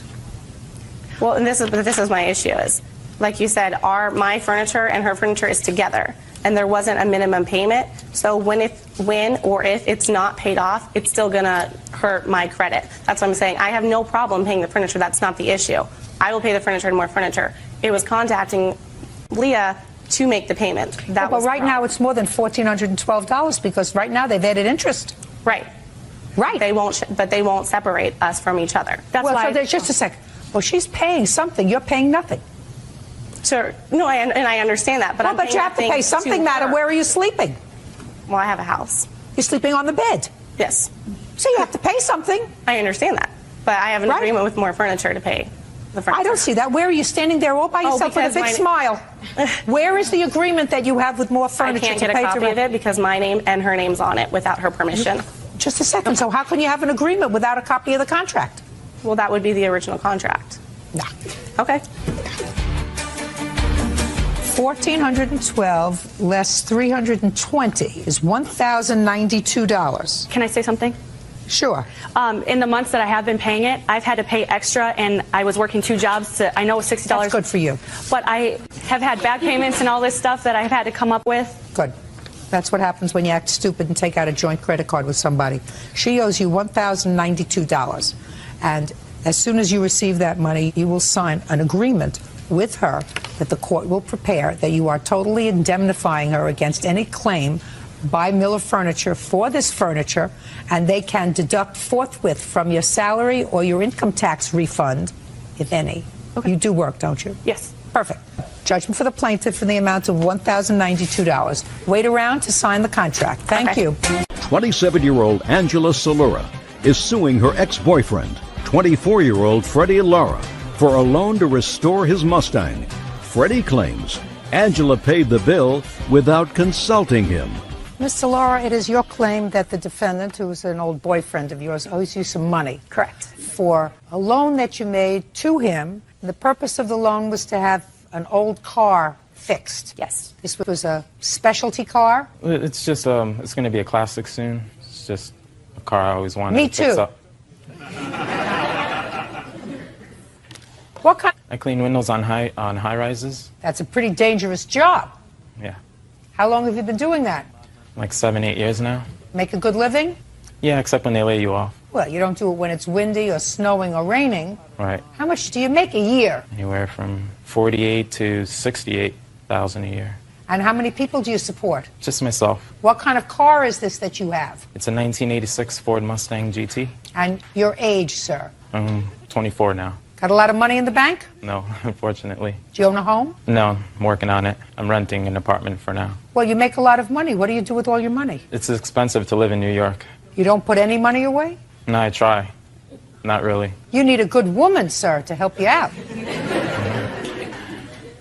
You also have a claim for harassment. It is your claim that he's been making harassing phone calls to you, and it's because you believe it's because you confronted his now girlfriend and told her that he was still involved with you. She did not know about the payments. She never knew. He began dating her a week after we broke up, and she just found out about our involvement beginning of January of this year. How did she find out? She found a text message in his phone. Is that right, sir? Yes, sir, because she was harassing. She was harassing for what? Yeah, she was mad about the breakup, so she She couldn't mad leave about me the alone. breakup, or did she ask you for money? She was harassing me about everything.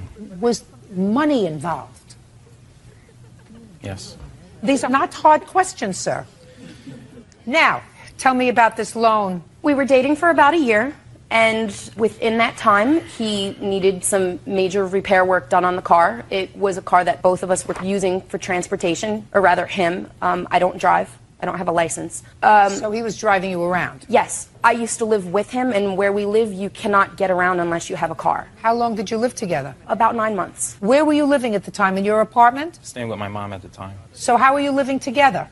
She Where did you live together? In his bedroom.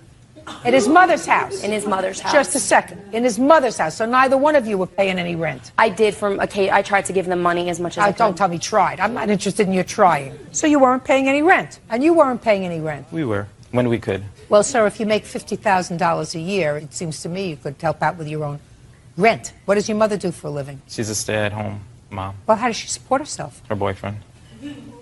And she had the two of you living there. Yes, correct. Tell me about the loan. He needed some major repair work done on the car. The car was not running, and he asked if he could use my credit card because I don't have any money except for my credit card, and he told me he would pay me back. So I lent him the credit card, and within that time, he was making payments to me weekly. To you or to the credit card? He was giving them to me, and I was paying the credit card because the credit card was in my name. How much was he giving you? Anywhere from $100 to $200 a week. Tell me when you actually put the bill on your credit card. What was the date? Between June and July, 7 transactions were put on the credit card in the amount of about $5,000. I'd like to see it. Sure. Who had physical possession of the credit card? I did. So how would this money be placed on the credit card? A few times I went with him to use the credit card, and there were a few times where I just gave him the card. And I never used the credit card, Your Honor, with the exception of maybe 1 or 2 times. It was all of the car repairs. Who has the car now? It's his car. He has it.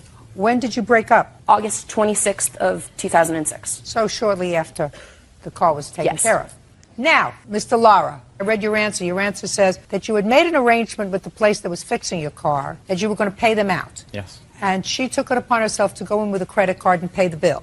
But that's not true, because there were 1, 2, 3, 4, 5, 6, 7 different times that the credit card was used. So you must have known about it. Yes, I did. And did you say, don't do it because I'm going to pay them Absolutely. out? I insisted that she didn't do it. Each time you said, don't do it because I'm going to pay them out. She said it's something we both need, so... I believe that. No, I believe that. Listen to me, Mr. Lara. I believe that she said to you, listen, I use the car. because she did use the car. So she said, we're both using the car, so I'm going to pay for it. Instead of paying them, pay me. And she says that you were giving her money, Mr. Lara. Yeah, I felt bad. I didn't want her to spend so much for Now, a gift. you felt bad when you were living together? Yes. Speak up! Yes. Scared to death of me or what? Are you always this low energy, sir? Yes. It's very hard to get excited with you, Mr. Lara. Mr. Lara, I want you to pay careful attention to all my words, sir. While you were living together, you felt badly about what she spent on the car, on your car, so you were giving her money. Yes. After you broke up, you stopped feeling badly, so you stopped giving her money. Is that what you're telling me? She kept on harassing. No, don't tell me her. I don't want to hear harassing. I want to hear, while you were living together and using the car together, listen, I want you to follow the logic of this. You were paying her while you were together and using the car together, right? Yes. After you broke up with her and started to see your new girlfriend and she wasn't using the car anymore with you, you didn't feel badly anymore, so you stopped giving her money. Well, I didn't want it to interfere with my relationship. She kept harassing me because things with her, who she was trying to get with, wasn't going well, so I think she's suing me because of the I don't breakup. give a rat's behind what you think. I asked you a very simple question, and you understand my question, because I don't think there's total vacancy between your ears, sir. While you were together and both using it, you paid her for laying out the money. When you were no longer together and she wasn't using the car, you stopped paying her. That's what you're telling me. That's objective, not what you thought, what you felt. That's what happened. Doesn't that sound stupid to you? No, because it was a gift. Mr. Lara, I know that you have this word gift in your mind, but what you did in paying her belies the fact that it was a gift, sir. You paid her for the credit card. Hundreds and hundreds of dollars, according to her, because she's only suing you for what she claims is the balance, which is $3,400. And the total was close to $5,000 to fix the car. So you paid her a lot of money to pay down the credit card. Do you understand, sir? Yes. Was he more exciting when you were together? He had his moments. Few and far between. He has a problem with confrontation, Your Honor. He has a problem with confrontation? Yes. And I love confrontation. That's why we don't get along. Judgment for the plaintiff in the amount of $3,400. That's all. Thank you. Thank you, Your Honor. Jennifer Richardson says her estranged mother-in-law, Sandra Richardson, refuses to hand over title on a car she bought from her. Sandra is countersuing, claiming Jennifer stole appliances from her home. Miss Richardson, this is your soon-to-be ex-mother-in-law, and I assume that sitting in a witness chair is your soon-to-be ex-husband. Yes. Okay. According to you, you purchased a home for your son and his wife, and the idea was that you and your husband were going to live with them. Unfortunately, your husband became ill and passed away. The house was originally bought for us. Yes, the house was originally with bought... our money. No, well, sorry, Your Honor. No, it was your money. Well, can I just say something? If she wants to lie about just a second. 10,000. Just a second. Who paid the mortgage on the house? I did. It was in my name. I didn't ask you if it was in your name. I said who paid the mortgage? For the first 8 months, my husband and I did. When they moved in, they shared the responsibility. That's what I gathered. The first several months, you and your husband were making the mortgage payments on the house, and then you and your husband moved in, and then you split the mortgage payments, right? Yes. But the house was purchased for them, and they were there alone for a period of time. Anyway, the house is really not the issue unless we get to the counter. Don't interrupt me. House isn't really the issue until we get to the counterclaim. We're going to talk about the house in a moment.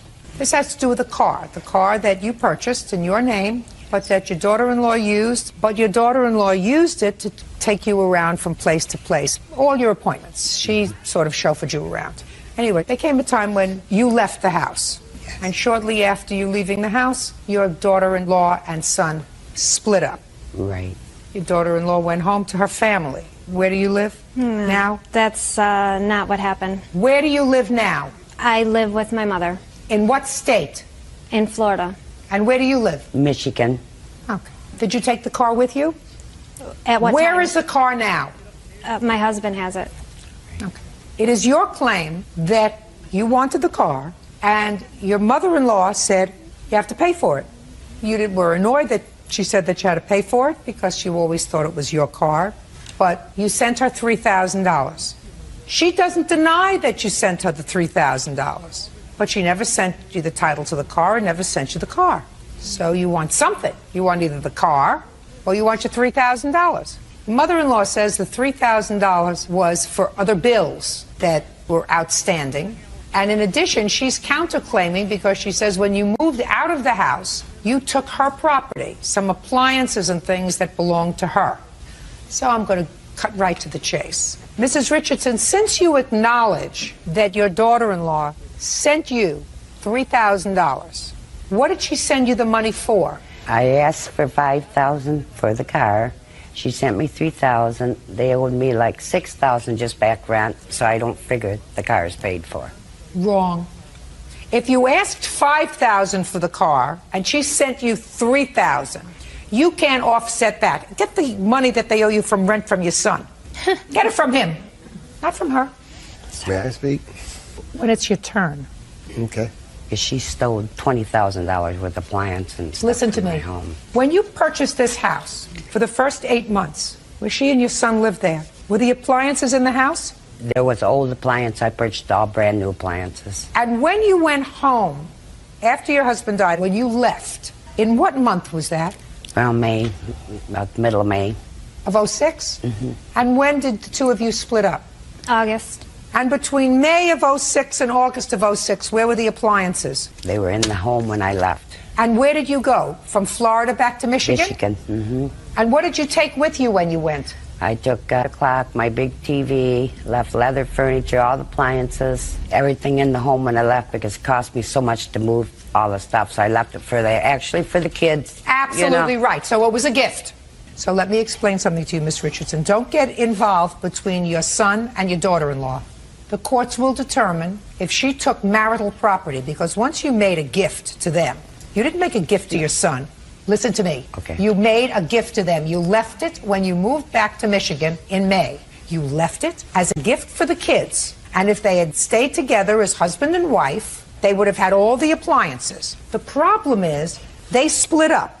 And then you said, well, I don't want her. She's a stranger to me now. She can't take this property. I bought it. It was a gift. Once you give a gift, you can't have sticky fingers. You can't say, well, it's a gift, but I'm going to hold on to it. But I bought it as myself because I lived there. I don't care. When you left it there. And you didn't abandon it along with the leather sofa. You took what you wanted. You took a grandfather clock. You took other things that were important to you. And you left the other things there for your children. Then, so it therefore became marital property. She had no reason to steal it, though. She didn't steal it. It was a gift. It wasn't really a gift. Well, it Miss was 'cause I Richardson, lived I'm there. trying to explain to you, madam, you're not getting what the law is. Okay. That's the law. And if your son, during the course of the divorce proceeding, says, well, she took this marital property and she had no right to take the marital property, our judge will decide that. But it's not yours. You can't sue for it. You gave it away. You gave it away to them. And as between the two of them, a court will determine whose property it was, whether she cleaned out the house or whether she didn't. But it's not yours anymore. You gave it away. Let's get to the car. When did you tell your daughter-in-law that you wanted $5,000 for the car? Before I left the home. So that was in May of 06. Mm-hmm. Is that what she told you in May of 06? She wanted $5,000? My husband and I discussed it, and I told him I don't feel I owe her anything for this car. I have been a personal slave to her, driven her anywhere she's asked me to go. Well, listen to me. Broken in Don't speak. Just because you think that doesn't make it the law. The car is titled in her name. You took her where she had to go. You also used it for yourself when you had to go to, I don't know, bowling, Pilates, hairdresser appointment, whatever. Right. You took the car yourself. So in exchange for that, you had a car. And what you did was you drove your mother-in-law around. When you weren't driving her around, you were using it yourself. So whether you thought that you were entitled to it or not, that's totally irrelevant. She said she wanted $5,000 for the car. You go back to Florida. When did you have a discussion with her and send her $3,000? My husband and I discussed it, and I said all I can get is $3,000. Where did you get the $3,000 from? Look at me. Don't look down there. My mother obtained a loan. When?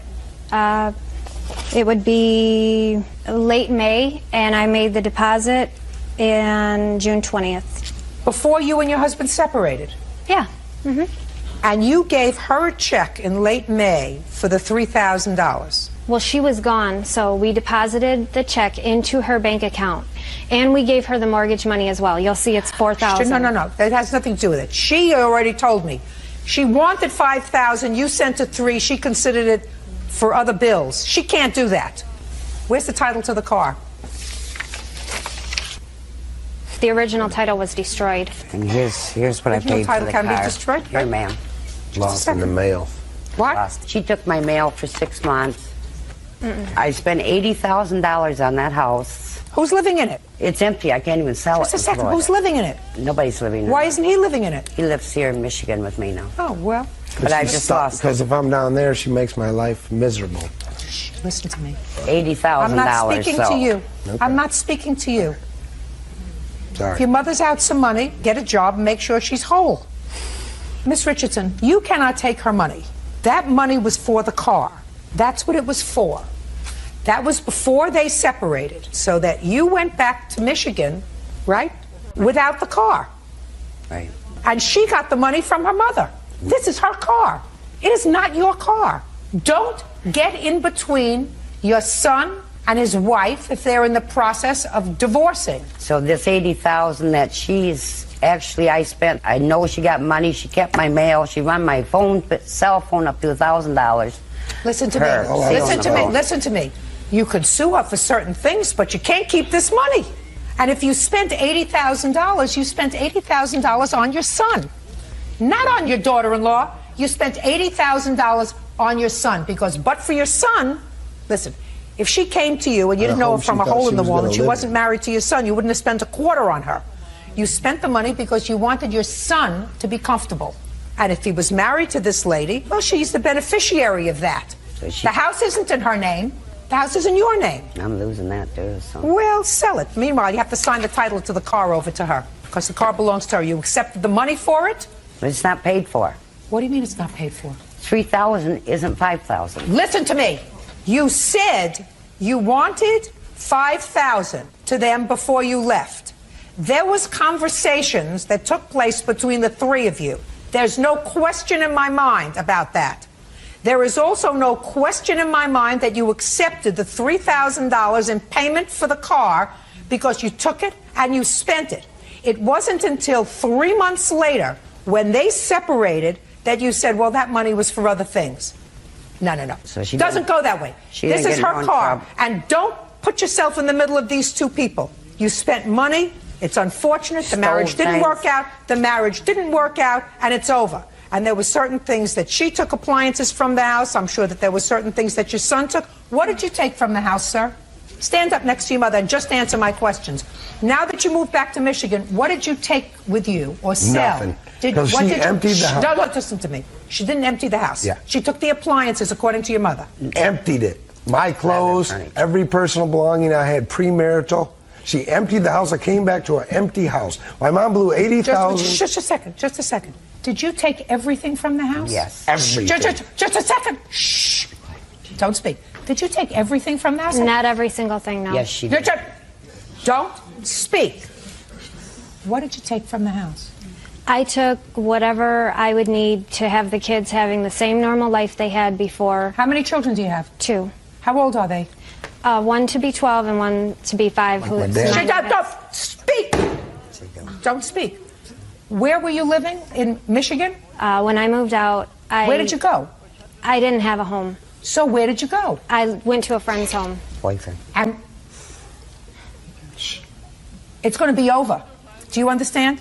It's going to be over. What state do you live in now? Florida. Which is where you lived as a marital couple? Yes. Mm-hmm. Why did you move back to Michigan when you have 2 children in Florida?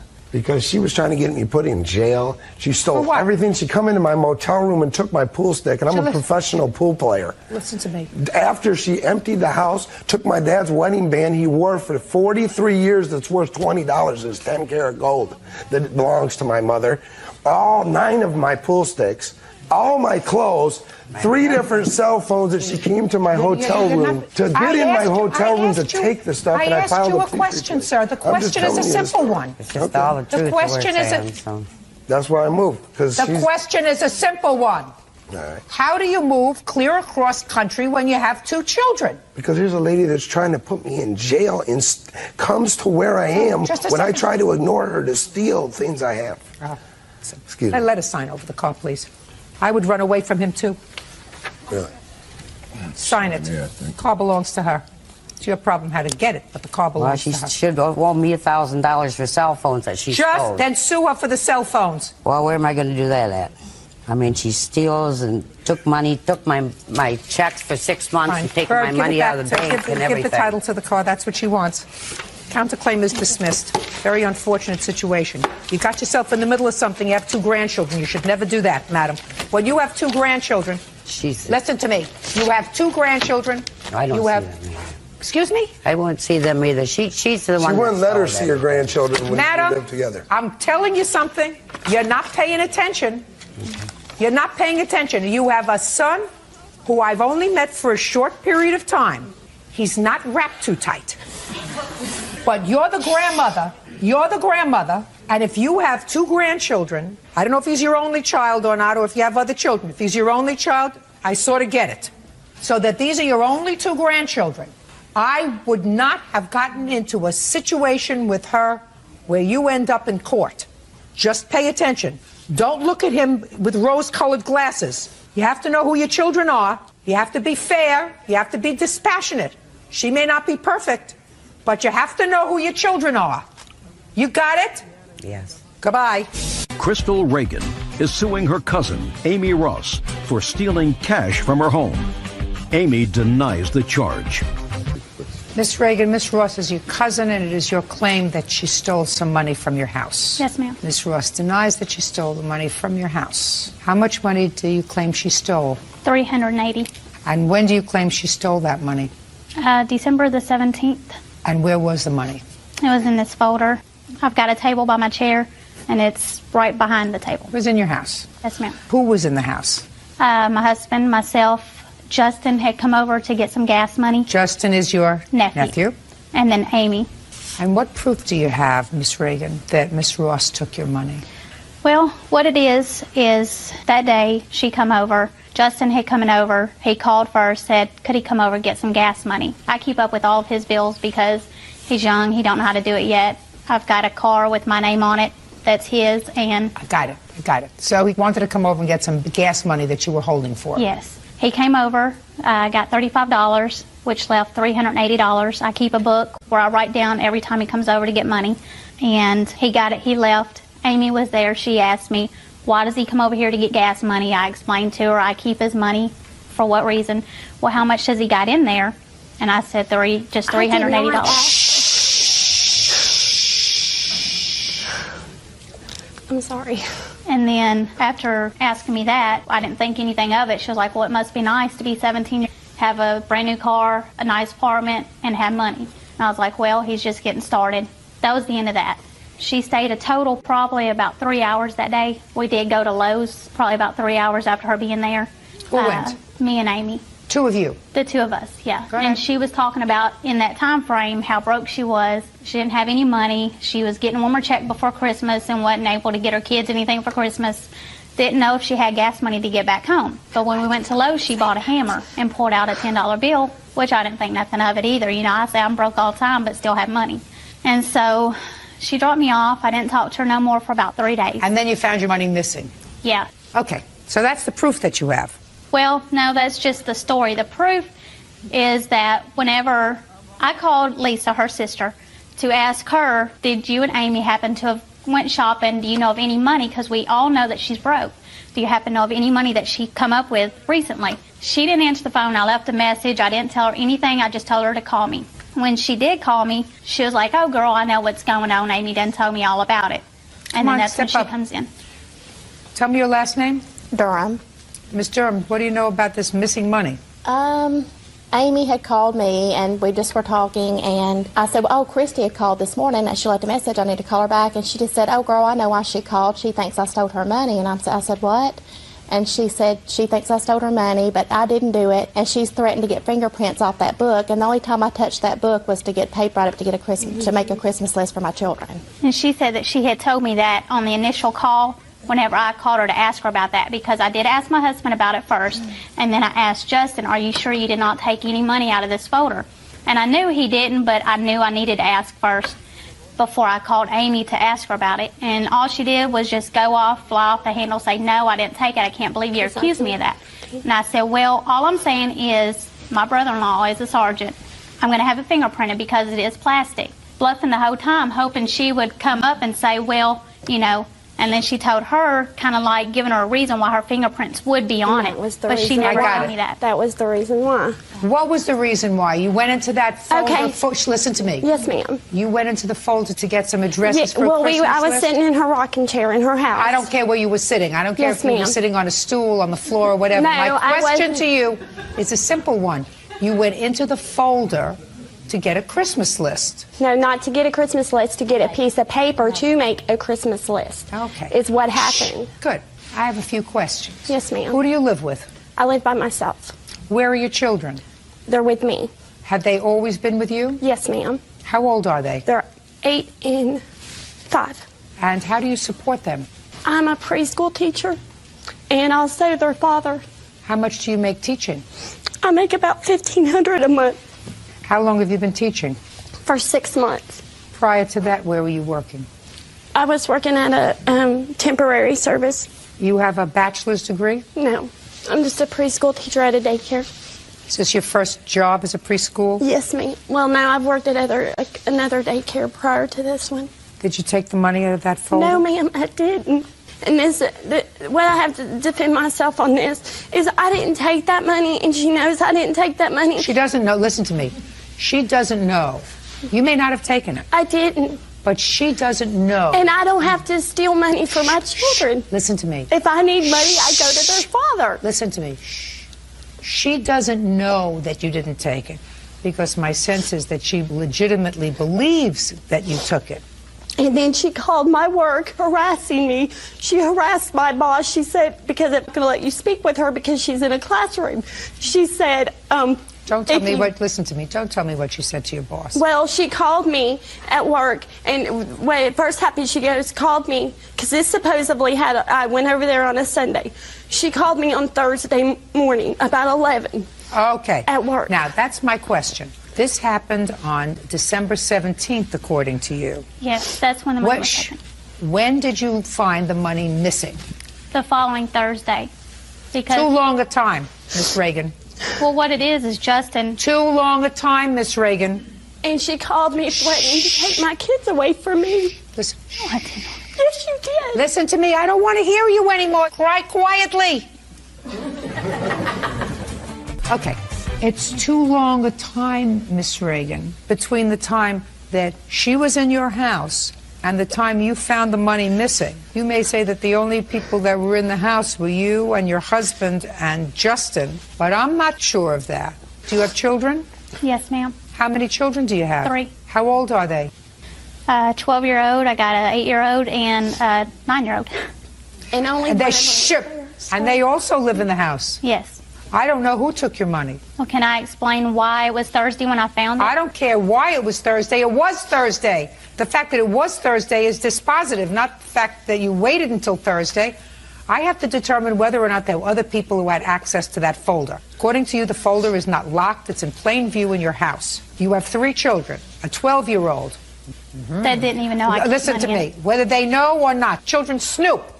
So I would say to you that without proof, the first person that shouldn't come into your mind is her. If I were missing money in my house, the first person that I would look at is my 12-year-old. Now, that may sound terrible to you. It's just a fact of life. That's it. So, in any event, as far as the courts are concerned, you need proof positive, dispositive proof that somebody is a thief.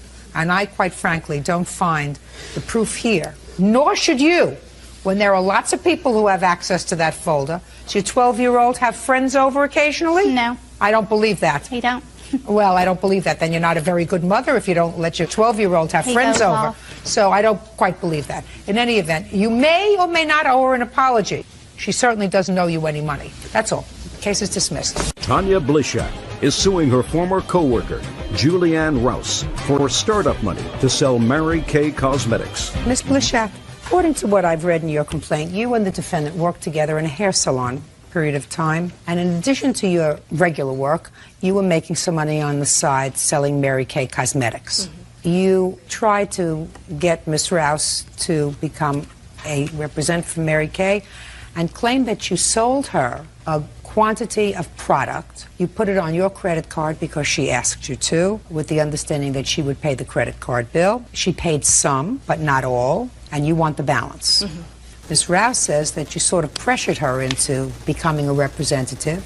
She paid you back a total so far of $1,400 for the product that was purchased, according to her, without her consent. She stopped selling the product. She still has 6 boxes of it at home that you're welcome to have because she says she's paid enough. Yes.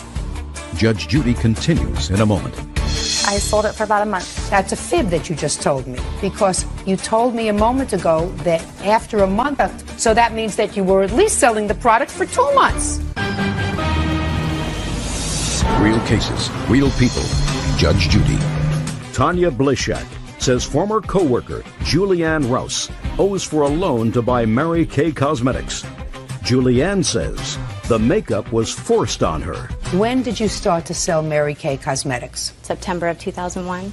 And what percentage do you get of what, for instance, Miss Rouse would purchase from Mary Kay? At the time, I did get 13% on her order, but I would like to state... Go ahead. Okay. Oh, I just want to say that I explained to her completely and full detail that she does not have to order any inventory whatsoever. It is for her benefit to have inventory if she wants it, so that she can give it to her customers when they buy it from her. That's completely her option. She doesn't have to do it, and she chose to do one of the big ones. When did she purchase this product? In April of 2004. And how much did she purchase? She purchased a $2,400 order. Now, tell me under what circumstances you financed her order of $2,400. It was with my credit card. Why? She had been a customer as well before, and I had no problems with her financially. She paid her orders. There was no problems. And she wanted to get started with a business. She said she didn't have a credit card and you can't pay cash. And she wanted to do it, and I told her that I would help her out. She was going to pay me back the next month, and we were going to be done with this. From where was she supposed to get $2,400? I don't know. Who do you live with? My husband. Have any children? Yes. How many? 1. How old? 7 months. And you were working full-time? No, ma'am. Part-time? Yes, ma'am. Why? I wasn't working for a while. I was going to school, and then I went back to work part-time at the salon.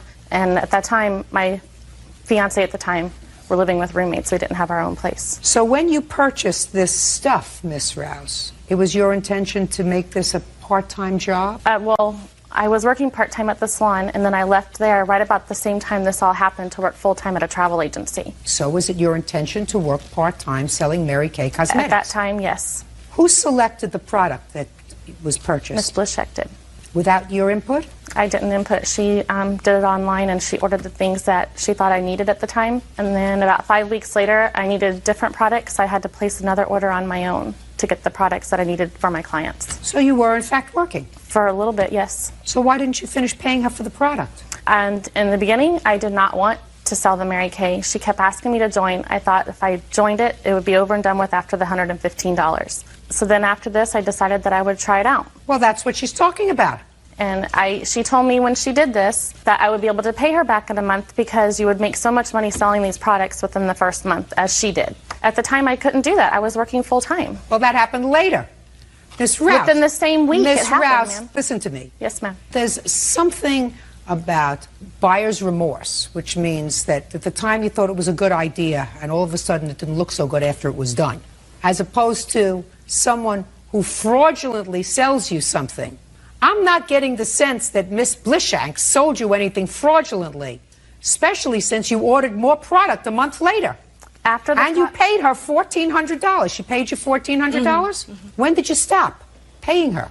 August was the last payment I gave her. And you were paying her prior to that time because you were selling product? I sold it for about a month. Or more? Because that's a fib that you just told me, Miss Rouse.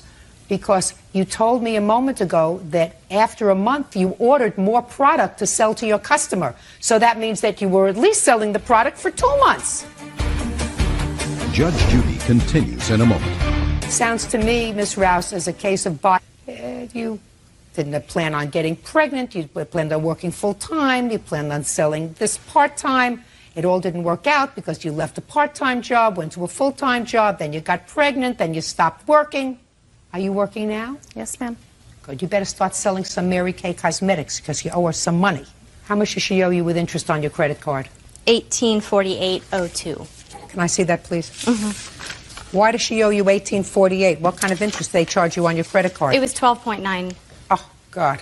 Yeah. Okay, good. You have 6 boxes of product left? Yes, ma'am. I have a list of everything I have. Good. You better start selling it, Miss Rouse. Judgment for the plaintiff in the amount of $1,848. That's all. Thank you. Parties are excused and they step out. Al Friedman is suing the current owner of his previous home, Mike Zarba, for the balance of a loan and for disposing of his valuable war memorabilia. Mr. Friedman, you had a piece of property, a home. Yes. And according to your complaint, at first you leased that home to Mr. Zarba.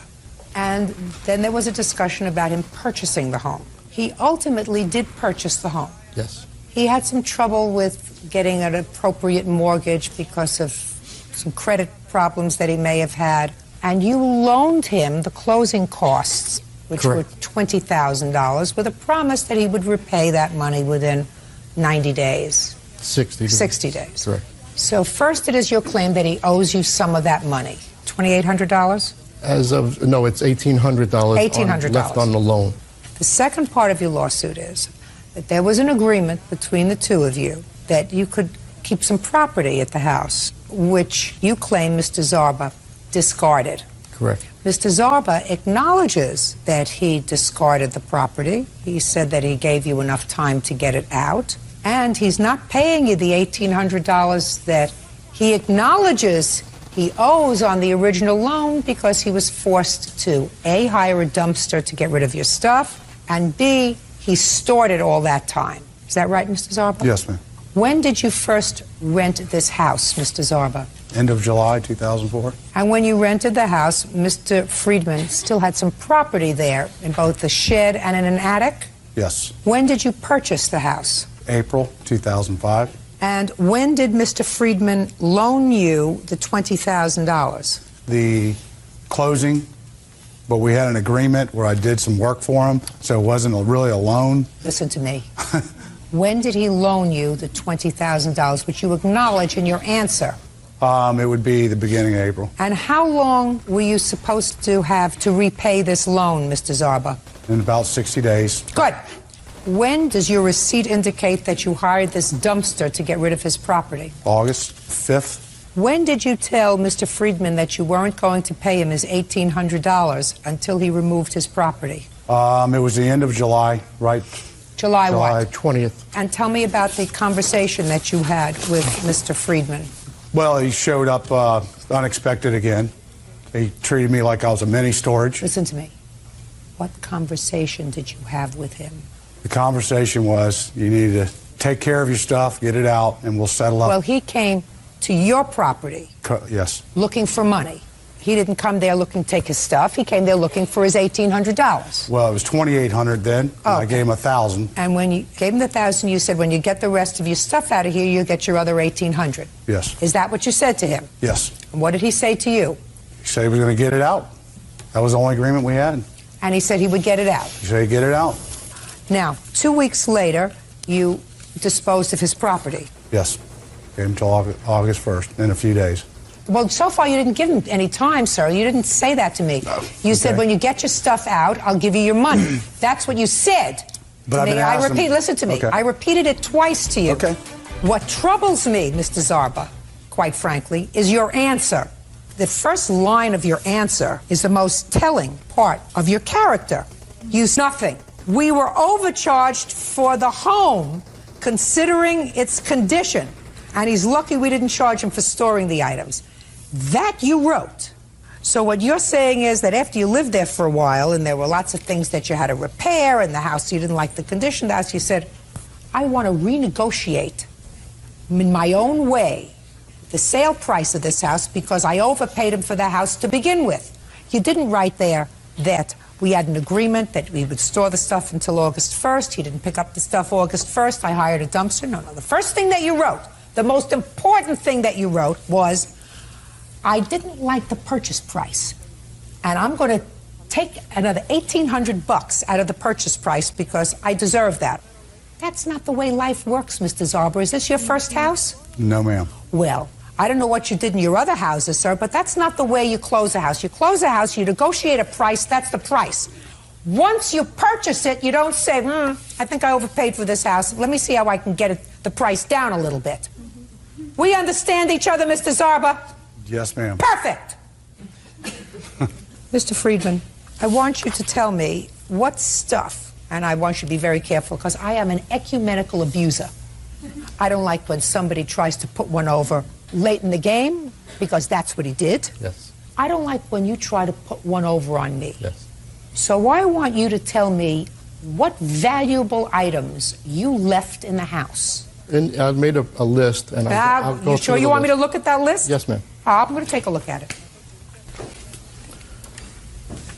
The largest items on that list were two major important pieces to me were I had military boxes marked with military. I had a frame of, when I was in Vietnam, of a load crew in front of a plane that had my military ribbons on it.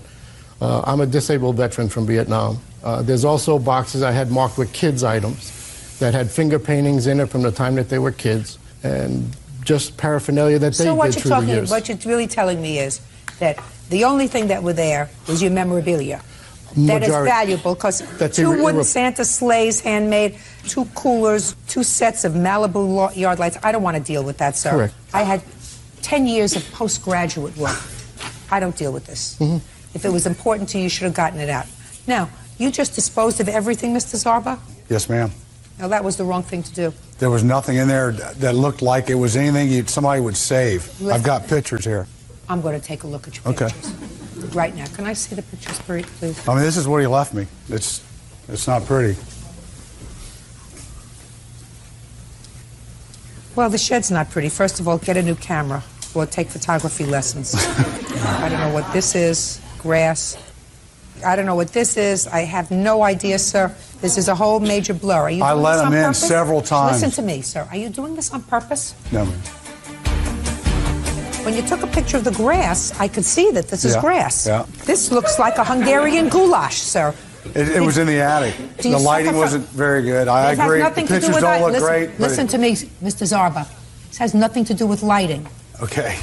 This looks like somebody who's had a bad hangover took these pictures. All right. He had no right to destroy your property, sir. He had no right to take it away. He owes you $1,800 because he's a deadbeat on a loan that he made, and he owes you $1,500 for what he threw out. I'm speaking. Yes, ma'am. Suing him for $4,300, I think that's excessive, sir, for the junk that you left there for over a year. But he has to be taught a lesson that he can't dispose of your stuff. Judgment for the plaintiff in the amount of $3,300. That's it. Goodbye and good luck. Nothing. What is our excuse? You may step out.